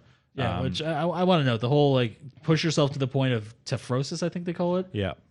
And then suddenly you'll just gain a shit ton of power. It's like, yeah, the logic doesn't really check out on that. And yeah, because he's like, no, if they keep going, they'll get, like, Tephrosis. And he's just like, no, they'll be fine. They just got to go past their limits. And it's like, what would you have done if they just gained Tephrosis? Because we've seen Conroe get that. Yep. We've seen, what was his name? Kurno? It might have been Kurno. Child abuse guy. Yeah. Yeah, he is. Which is another fucked up thing about this season. Yeah. There's lots of fucked up things about this season. It's definitely, to me, it was not season one. It wasn't awful, as I said. They had some real high points, some real low points. Yeah. I just feel like season one had more medium points and high points, while this one had high points and low points. Yeah, like I want to go back to the Hajime thing for a moment. Think about it. They just suddenly said, like, hey, because you have a guy who calmed down this kid through child abuse. We're okay with you now. You're not villains. It's like, wait, what? Yeah, also just the Hajime stuff in general, but how Hajime is like a bad place. Like, it's kind of been hinted multiple times. Like, the leader of the third was like the Hajime guy, and he turned out to be evangelist. And then it turns out Hajime is not part of the evangelist at all. The leader's just like, no, we're not part. They're just pro child abuse. They're planning to kill. Oh God, what's his name? Tech guy. Licked. Yeah. They were going to kill him just because he wrote something they didn't like, and like we're supposed to just be cool with him now. Yeah, we're supposed to believe that they're not part of the evangelist or something slightly related. Like, I don't even care if they're part of the evangelist. They're still evil fucks. Yeah, I don't know. The season definitely was not season one to me. There were some really high parts, like the Benimaru Joker episode, especially when it came to like visuals and stuff like that, was really, really good. The visuals still, at least it's not like a Seven Deadly Sins season 3 thing. They didn't just like drop the ball in animation or anything like that. Yeah, it's not that they don't have the budget. It's not that they don't have the talent. It's just that they don't have the story. Yeah, the plot just really seemed like really confused this season. It's almost it's all, I know it's not, but it's like one of those shows where like they run out of manga material. So then they're just like, oh fuck, like how do we fill the time until we get more? Yeah, which I took a look at that. Apparently the manga is the same material from what I saw. So the manga is just the same as this. It's just kind of poorly written for this season. I feel like they got like a guest editor in or something, and they just tried to change how it works, and it just didn't work. Yeah, I wanted season 1. Like, I wanted a really epic showdown with Shinra. I wanted to see how he's grown since the start of season 2, like that kind of stuff, and we just didn't get it. That is true. And there was one other thing. They actually talked about why Obi was so strong in the last at the end of the. Oh, because he's other- always he's always scared of death. It's like, wait, what? Yeah, when he's like, oh yeah, the Captain of the Eight's a perfect example, and she's like, Obi, and he's like, yeah, that like the dude's always hysterical strength, like Yeah, he says he refers to him as something like hibichi or hibachi or something with the Asakusa, the classic Japanese stuff. Yeah, he's like, yeah, he's the example of what that should be, and it's like, why did this never come up before? Because now it's the thing. Because it's an anime, right? Where they're for when they need to level up, the whatever they could have done before was never taught to them, right? It's like he's like, no, now you're ready to be like almost burnt to death, so you guys can learn this. Like, think about it, even the Korna, the explosive power thing was taught to him by Obi. Yeah, like he just threw up the devil horns and suddenly he's throwing power punches. It's like, yeah, the symbol thing of like the chi in the body. Also, not a big fan of that for as like where Shinra's going with his like evolution.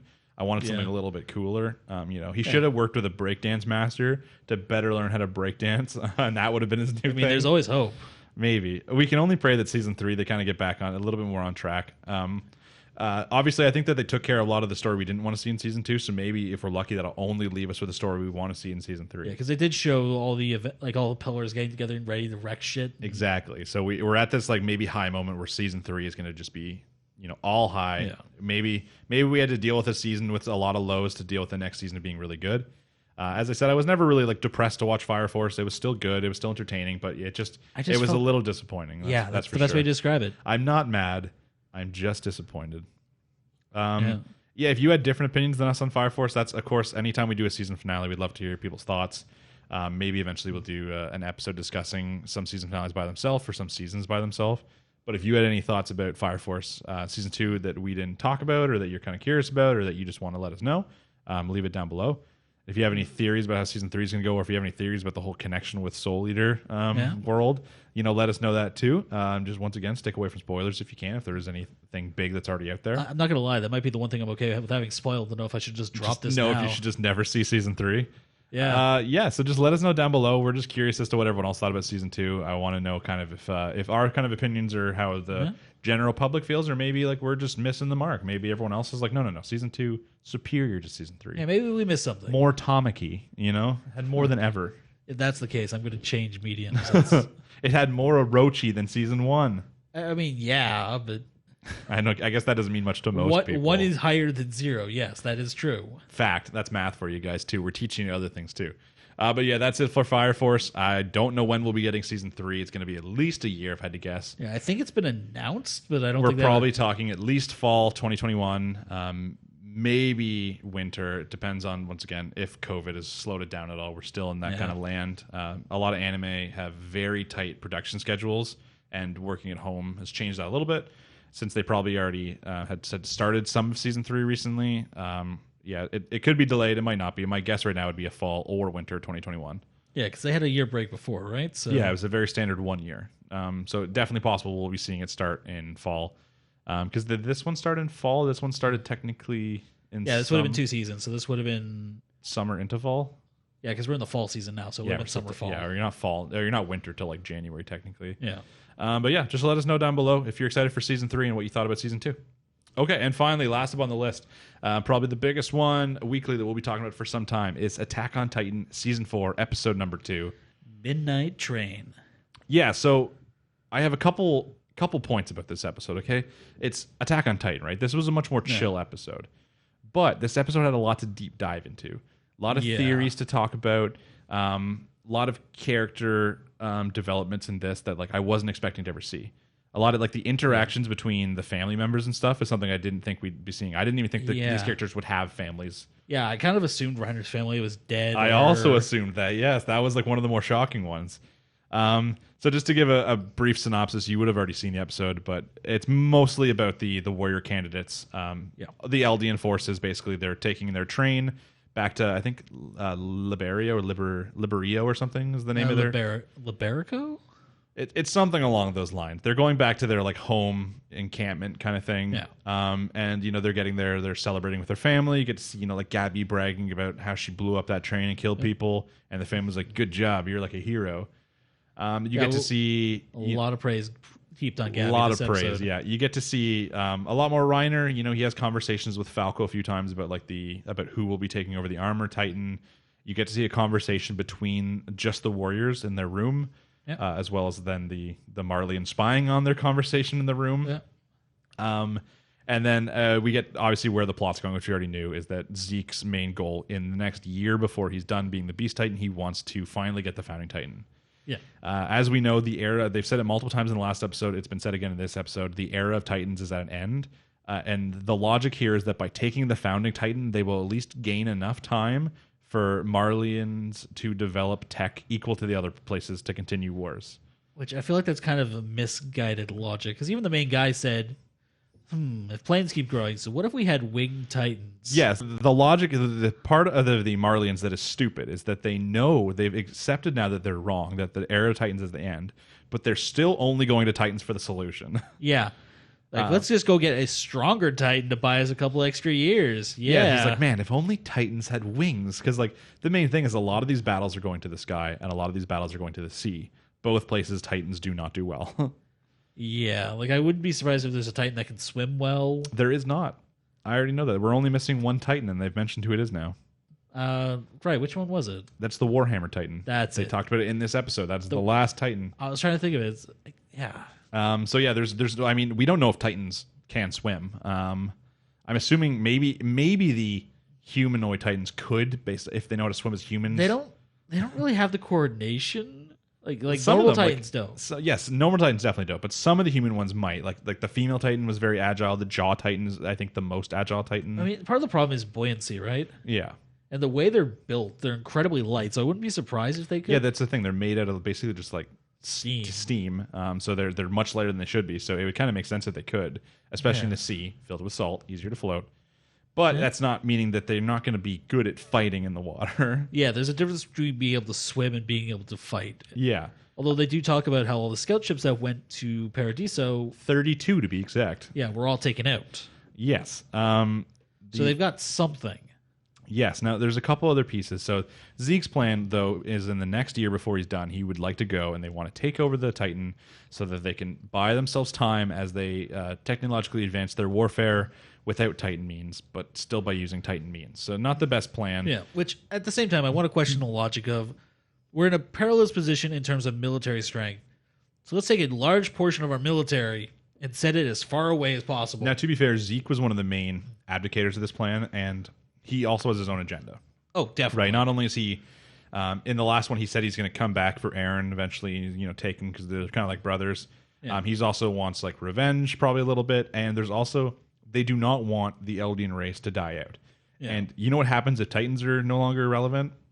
Eldians die out. Eldians are no longer relevant. They're only going to be used as like suicide bombs. There's nothing. There's not going to be a need for the warriors. Pretty much what they are already. They're already being sent out to get mowed down. It's true, but I have to assume they already don't like that, and the warriors, at least right now, have their families protected and stuff like that. But if there's no longer a need for these warriors, if the Titans die out, literally the Eldian race will die out as well. So, and I don't think that's what they want. So that's also probably somewhere in the back of Zeke's mind. But yeah, there's a couple small. That's basically the plot for the episode. But there's definitely a couple small hints throughout this. One of my favorite parts was when Zeke mentions that Titans aren't the only thing they need to watch out for in Paradise Island, and then you get to see both them. It's like starts with him thinking about Levi. Yeah, it cuts to Mikasa, and then it cuts to Reiner having like a fucking Mikasa nightmare, waking up. I really do like that because the Ackermans, we learned about the Ackermans in season 3. Yeah, it's kind of like the One Piece, like the family of D kind of thing, right? And I just like that those two guys, the Beast Titan and the Armor Titan, are just fearing these two fucking humans. They're like, oh. I mean, wouldn't you? I mean, Levi literally ziplined from one Titan to another, killing until he absolutely fucked Zeke up last season. Yeah, had to be saved by the Cart Titan. Who we got a lot of Cart Titan in this episode. Apparently, a lot of people are calling new waifu material. Oh my god, Peak is her name.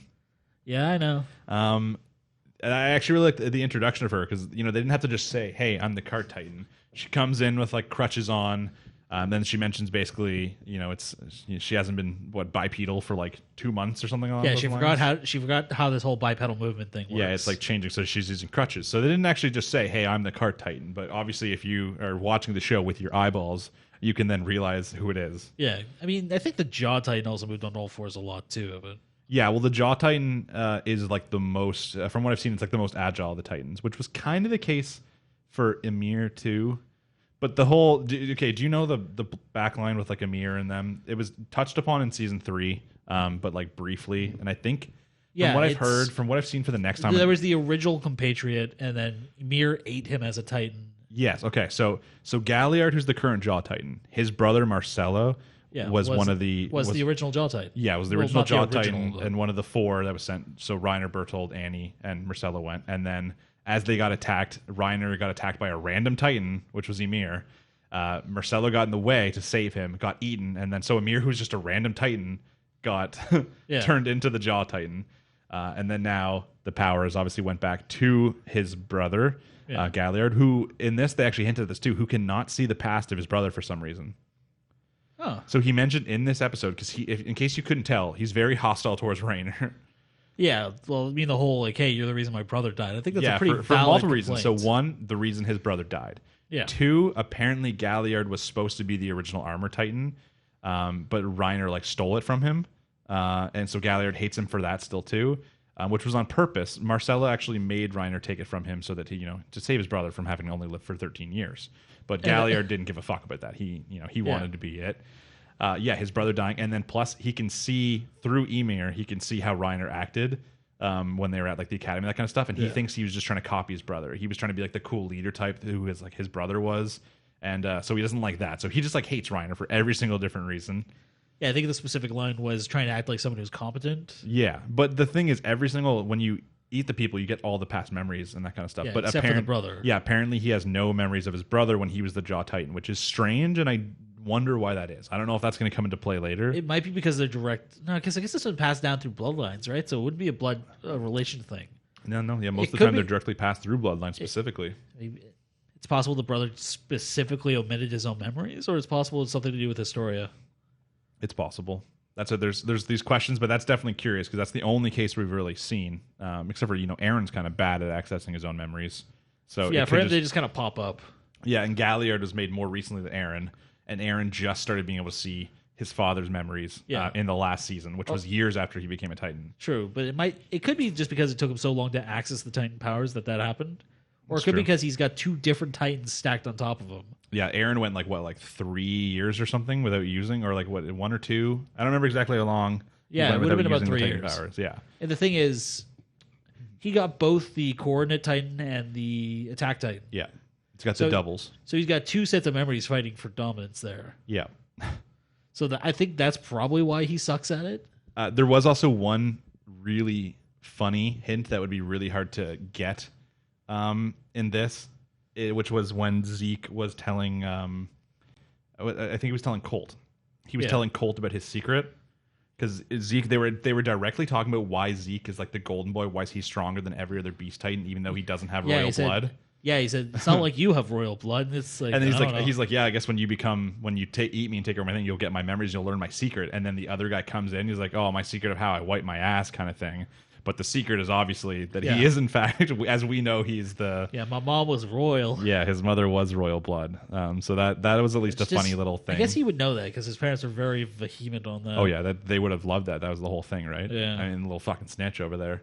Ratted them out at like the age of 8. Yeah, threw his own parents onto the bus that early. Yeah, Jesus. That's savage.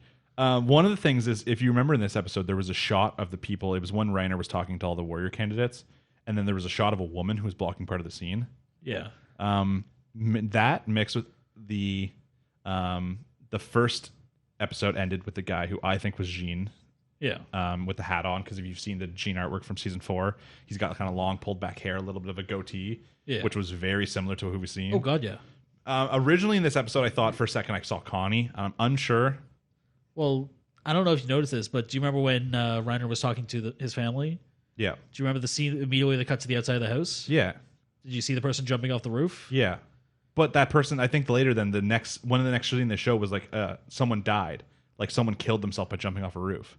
I don't think it was when Gabby was walking by and there was like the scene they were talking about someone dying. I don't think they said they jumped off the roof. That was, I think, supposed to be the implication, whether or not that's like a misdirect. But based off the artwork too, if you look at the actual artwork for season 4, not only is it a replication of season 1 artwork, but instead of Aaron looking up the Colossal Titan, it's Falco looking up at Aaron. Yeah. But look at where they are. They're in a place with regular buildings. So I think we're getting the twist in this. And once again, I know nothing about the manga, but 100%. I don't know if it's going to be this misdirect where then like maybe Zeke and Rainer are going to go back to Paris Island to find that they're not there. And then they're actually already infiltrated like Marley. I wouldn't be surprised if they don't even leave. If during the preparations they start attacking. Yeah, the two options are either they don't leave and that they literally have already brought the war to them. Yeah. And like it's maybe like the misdirect is something to do with like the destroying the ships. Because you know right now they're like, oh, they must still be there because it has to be Eren and at least one other Titan destroying the ships, which we'd assume would probably be Armin at this point.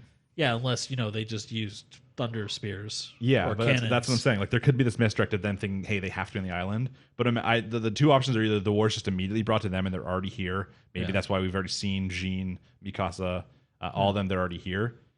And then I think at one point maybe we're going to see like a Falco run into Eren and they're going to develop some sort of small like friendship maybe before then they actually learn who the other ones are. They're going to have a connection, Yeah. And then like that'll be cool.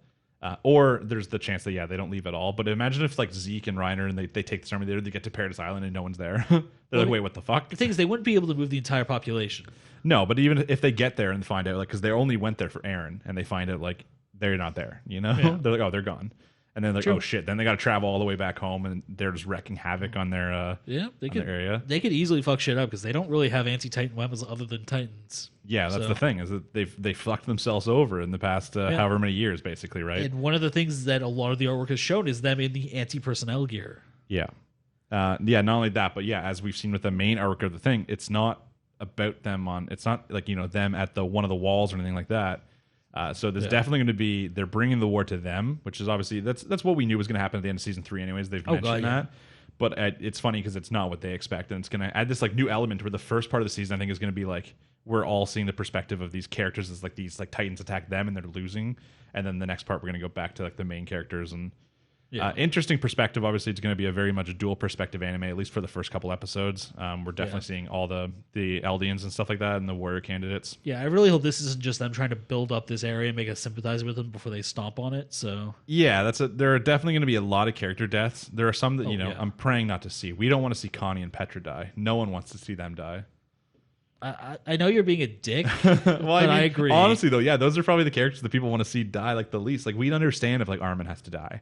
Like he has a very big impact in the story, but like let's just leave Connie and Petra out of it. I mean, I have a lot of respect for anybody who walks into a fight like this and they don't have special powers. Yeah, except unless you're Mikasa or Levi. They have special powers. Well, this their bloodline. Yeah, they've got bullshit super strength crap going on. There was also the funny part with where they're all at because we do find it in this that Gabby's actually Reiner's niece. I think he's her uncle. Yeah, they're. They are.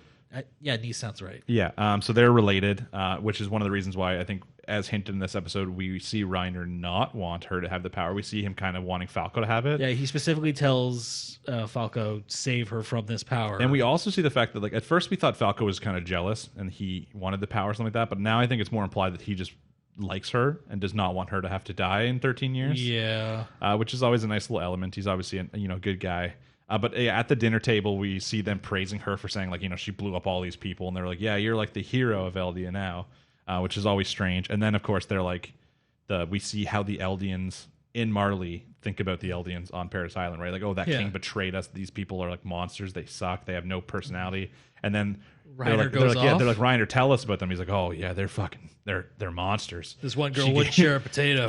She stole a potato, and then when the commanding officer asked for it back, she said that she'd give him half, but clearly gave him less than half. And they're all looking at him after, and then he's mentioned something about how like they're all so different, and that's what it looks like. Gabby like picks something up from that. Then later she kind of asks there's him. all sorts of people there. Yeah. So that was a couple interesting hints. Reiner's like just fucked, right? Like he's got PTSD. He was obviously fucked in the last season too, but even this he sees when he looks at the candidates for a second, he sees like him and Annie and Berthold and all them when they were young candidates, and he has like a little bit of a panic attack there, and he's heavily messed. Yeah, because think about it. Like other than the initial breaking of the walls, like has he actually succeeded in anything since? No, pretty much not. Like he got destroyed so many times in the last season. Like Eren kicked his ass. Eren kicked his ass using Titan MMA. Yeah. Mikasa fucked him up 3 separate times, I think, in the part 2 of season 3. Yeah, and then there was the fight where he got thunder speared, like in the eyeballs, in the back. He had to get rescued by Bertold. Yeah, no, he got rescued by Bertold. Then he got rescued by Zeke. Yeah. make it out in time. He got rescued like 3 separate times in that one half of the season. Yeah, so he's not doing well. He has like multi-personality disorder where he confuses the Survey Corps Reiner with the Warrior Reiner. So Yeah, like I don't know if he's still having that problem at this point, but yeah, it's been 4 years. He seemed a little bit more adult, so maybe not, but he's still definitely having some PTSD from the whole thing. Yeah. And yeah, it did seem like Galliard almost like judges him for like how friendly he was with those people too, even though like it was like his job. Yeah, it's like, hey, how dare you be friendly with these people we told you to be friendly with? It's like, yeah, but it's just like it's always funny seeing like the Eldians' perspective about other Eldians, even though they're the same race of people, and they blame them even though it was 100 years ago, and all the people currently living have no say in what happened 100 years ago. But that's a very standard, evil part of the world kind of thing. oh yeah, I mean, I guess you could look at it from the idea as like, why haven't they left their walls? And Yeah, and it's because they don't literally. I guess they don't know that no one there has memories. yeah, no one there knows that there's shit beyond the walls. I think it's just monsters as far as the eye can see. Yeah. So, do you think that when they attack, Historia is going to be with them? Because Aaron's got to use the coordinator power at some point, right? And to do that, he needs someone of the royal blood, unless Zeke has a kid, or even just Zeke himself. True, he just needs to be in contact with one. He does it. Oh my god! Because he punched the one Titan last time, and that's what did it. So that's enough. So what? I wonder what would happen if he ate Zeke. it's possible. Would that work? Imagine if he becomes the founding Titan, the attack Titan, and the Beast Titan, and he has the royal blood to then make it so he can use the founding Titan at any point. Yeah. Well, we don't know if that would work, but that was a big fear of Aaron's in season 3. Yeah, he was terrified of what they would do to Historia. Yeah, he thought if he mentioned it, they would make him eat Historia just to find out, because they have no idea, right? There's no precursor for this that they would know technically of. speaking, because he just had to be in contact with royal blood. He could Theoretically, just get a saddle and ride on his back. And like touch him every now I and know. then. I was thinking like they could just hold hands, he could just yell, but okay, yeah, that works too. There's a lot. I don't know. It's once again, this is Attack on Titan, so this shit's big. Yeah. Like Now, the theories for this and all that kind of stuff. Obviously, there are manga readers out there. One thing I've had spoiled from the manga, which I'll say spoiler here. I don't think it's a big spoiler. Is that I think at some point in the season they are going to actually go over the origin, like the Ymir and the 2,000 year ago thing with the original Titans. I kind of hope they do. I know a lot of manga. They went over in the manga at some point, from what I heard. A lot of manga readers, it was like 50-50. Some liked it, some didn't. Some like it just being a lore. Maybe it's true, maybe it's not. Lore dumps are always good, but the problem is if you don't do it at the right time, if you do it for too long, it becomes a slog. Yeah. And one of the other big revelations, I think probably the only big revelation we didn't talk about yet in this, is we mentioned earlier, the Last Titan. There is a family, basically, who they've stayed neutral, so they haven't actually taken place in any of the wars. Yeah, they have never gone to enemy soil, is what they've said. Yeah, but they've been in contact. They've had, I think, someone from their bloodline take over this Warhammer Titan since it started, and they live, unlike all these other warriors, they live in like a mansion. They're treated like as well as Marleyans. So I'm assuming it's going to be a strong fucking Titan. I'm hoping so, but the thing is, they never use it. And technically, when you become a warrior, you're supposed to be treated as a Marleyan, like you and your family. Yeah. Which, I mean, they still are. They're treated as honor Marleyans. But they aren't. But they're still living in camps, but they're not treated badly. They're still in a segregated ghetto. Yeah. It's just like better living conditions, and you don't get executed if you leave your house at the wrong time. Yeah. Basically, it was actually one of the mid commercial dumps. Was the armband? Yeah, right. The different colors. So the white's just for regular trash Eldians. Yeah. The yellow is for warrior candidates, and I think the family, do they wear yellow? I think the family wears yellow too. And then the actual warriors themselves have red. Yeah. As always, you get always a little info there. I think I had to pause it just to make sure I read it all this time. But yeah, the Warhammer, obviously they said that the whole plan of Zeke's is they're bringing him this time. They're like getting him into the war, and that's also like a mid. It's like usefulness and propaganda. Like this family, since in this episode there's actually mention of like this negative propaganda that's going out about them now. Like after their war, all these people are talking about how like the era of the Titans is over. Marley is kind of fucked now. They kind of suck. Marley just managed to win. They're not going to be able to keep fighting with Titans. Yeah, so now part of this whole thing is yes, they need to win these wars. They need to get the founding Titan, that kind of stuff. But they also need like good publicity while they do it. So they're using this like very high esteemed family, that kind of stuff, to do it. Yeah, so, they specifically said they're going to have basically a press conference with leaders all over the world, and they're going to say like, hey, they're going to roll with us, and we're going to go take back Paradiso. Yeah, we're going to show who's real boss. We're going to get the founding Titan, then fuck with us. Yeah. So yeah, it wasn't like action-packed episode. We didn't get any fights, but we got a lot of information. There's a lot to dive into there. I think we went over a lot of the small kind of things, a lot of the subtleties in there. But like for everything we talked about, there's probably one thing we missed. Oh God, yeah. This is the type of thing where they layer it. So yeah, and like as much I don't really want. I'm trying not to watch too much like content. Normally, if I want to watch a video about the episode, I watch after we talk about it. That's a good way to do it. Well, because if I just watch someone's video and they tell me all the thoughts, and then I'm just going to go in with all the same thoughts, it's like hard to. Yeah, it's hard to separate it. But like if I talk about this first on this episode, then I watch a video later about like someone deep diving to everything that happened, and then I can easily on the next week before talking about the next episode be like, oh yeah, and then we also like missed this last week, like that was crazy. Yeah. But we still get our actual opinions out. But yeah, it was a good episode. Lots of lore information. From what I've seen from the next time, I think we're getting a lot of flashbacks next episode. I think we're getting a lot of probably yeah. I think we're getting a lot of I don't know if it's Rainer or if it's Zeke flashbacks to when they were originally warriors. It might be early war days. I swear I saw Kenny. I swear I saw Kenny in a flashback in the next time episode. I actually didn't watch the next time. I did just because I was way too curious. I was trying to avoid it for this because I didn't want to know what was coming. But yeah, it didn't give much information. You just see a lot of images, but I feel like we're definitely getting flashbacks to learn more. Probably learn a lot more about Marcella because they didn't actually show him in like the anime. I think they showed him briefly when he died, basically. Yeah. For the part of the Emir backstory, I think in season 2. Yeah, true. But yeah, they haven't really shown much about him. They haven't really shown how the Warriors started. Right now, we didn't even know that Rainer still had a living family. Yeah, we did not know anything about these people. Yeah, when we first got into his backstory, it's just that he wanted to like save his home. Right, he wanted like to go back home and that kind of thing, and that obviously just means like Marley at this point.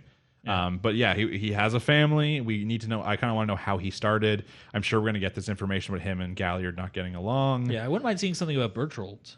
Yeah, honestly, we know nothing about him either. Does he have a family? Are they sad that he didn't come back 4 years ago? Yeah, like do they still get treated well, or are they? Yeah, like I actually like the Eldians are. I mean, sorry, the Marlians are fucking trash. Like even this, you see the one dude just fucking with the guys with PTSD. I know, it's like boom. So like, I feel like if Bertold lost, he died over there, and he lost the Titan power. I feel like they do not treat his family well after that. Yeah. So I'd be interested in that. I'd be interested in seeing how Bertold and them started. So I think if the whole next episode is just flashbacks, I'd be down for that too. Because there's so much lore. I do not mind a flashback when there's this much we need to dive into and this much we need to look at. Give us a few more hints as to the people that are already over. And yeah, exactly. Yeah. So next week, I think typically Attack on Titan actually comes out on Sunday nights, and we're going to be recording these episodes on Sunday, which means it'll either be out late Sunday night or they'll be out Monday morning. Yep. So you guys have maximum amount of time, almost an entire full week from when this episode comes out to talk about it with us. So if you have theories, if you have questions about any things we talked about, once again, as always, no spoilers if you have read the manga, if you know anything. Yeah. Just mainly theories right now, just things that could happen, that kind of stuff. Yeah. Parts you really loved about this episode, parts you didn't. One thing I'll still say is I'm not yet a fan of the opening compared to some of the. This thing was more of like an artistic kind of choice. The ending's actually pretty good, but the opening though, it's kind of soft for the finale, for the final season. Yeah, it wasn't what I was expecting. Yeah, I think it's more like a deep kind of like they got a real artistic side to it. They went with very specific shots that'll probably mean more once you've seen the show. Oh yeah. But comparison to some of like the other ones, like how like how hype they were. I mean, this is one of those things where if I'm just listening to the music from the opening and I close my eyes, like I can see this being an Attack on Titan opening. Yeah. But the imagery they went with is one of those things I think is only going to make sense at the very end. Yeah, probably. And even which I think that's one of the things Attack on Titan is good for. Like I think that a lot of it's going to make sense at the end.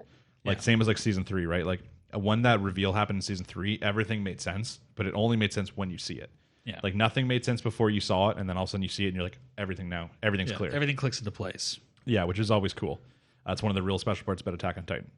But yeah, as always, if you watch this episode, make sure to leave a comment down below. Let us know if you're loving Attack on Titan so far. Apparently, it has a really high score, even though they only come out with 2 episodes so far. I mean, it's Attack on Titan. What do you expect? It's probably a little bit inflated, but I'm just praying by the end of this that if this season ends well, this is going to go down as one of the best anime. Because so many shows have come out, ended not that well.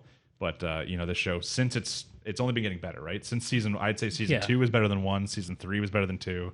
Yeah, season 4 be better than 3? That's probably the hardest one. Drop in quality. There might be a couple of moments where you're like, about it, but it's like overall the biggest really moments that were questionable in Attack on Titan was more just the amount of time between season 1 and 2.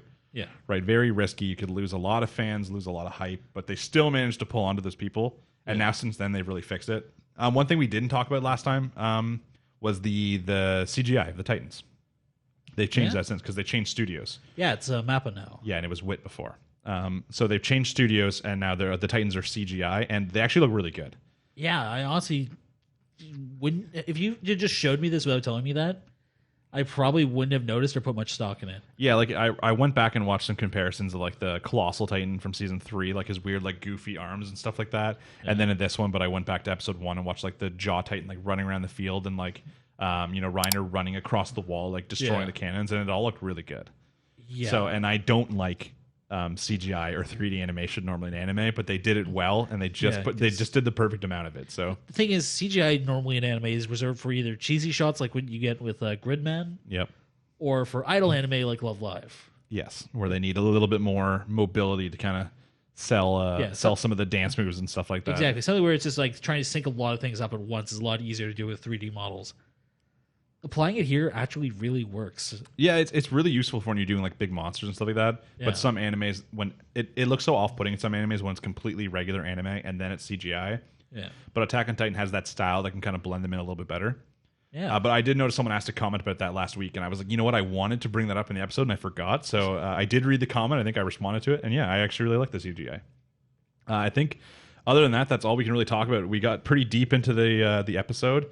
Yeah. We probably will every single week, to be honest, because it's Attack on Titan. Yeah, so why would they we don't not? do down episodes, do they? No, even this one, people might consider this like a down episode because there's no fighting; it's just all story. But there's more in this episode to dive into than there was in the first episode. Yeah, like lore, background, all that kind of stuff. So yeah, once again, if you like this episode, leave a comment, give us your theories down below. We'll of course be talking about this next week, probably the day it comes out.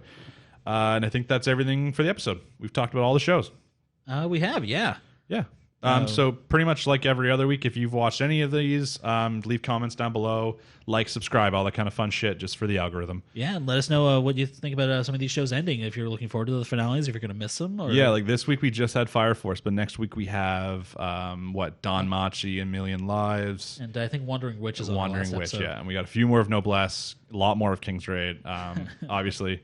But yeah, just let us know about some of the finales. Let us know about the Fire Force one, and then let us know what you're thinking. Are you going to be sad when shows like Don Machi and all them end, like we are? Are you going to be a little happy when some shows end, like A Million Lives? I don't know if I go that far, but yeah. Are you going to be okay with the ending? I mean, I don't have to watch it anymore. But yeah, next week's going to be a big finale episode, so make sure you watch. So yeah, if you subscribe and hit the little bell notification, you'll be told when it comes out. As always, thanks for watching, guys, and we appreciate. Our last episode was probably one of the highest interactions we've had in an episode. It was, yeah. Lots of comments, which, as I said, is the point we do it. We love it. So yeah, if you've watched this and enjoyed it, recommend it to a friend. That way we can just kind of grow the community, get more people to discuss it. Yeah, spread around. Even if they only watch one segment, we're appreciative. And yeah, exactly. Okay, guys, this has been We've Seen It, episode number 13. My name's been Cam. I'm Jimmy. Take it easy, guys. Thanks for listening. Thanks for watching. See you next week. Peace.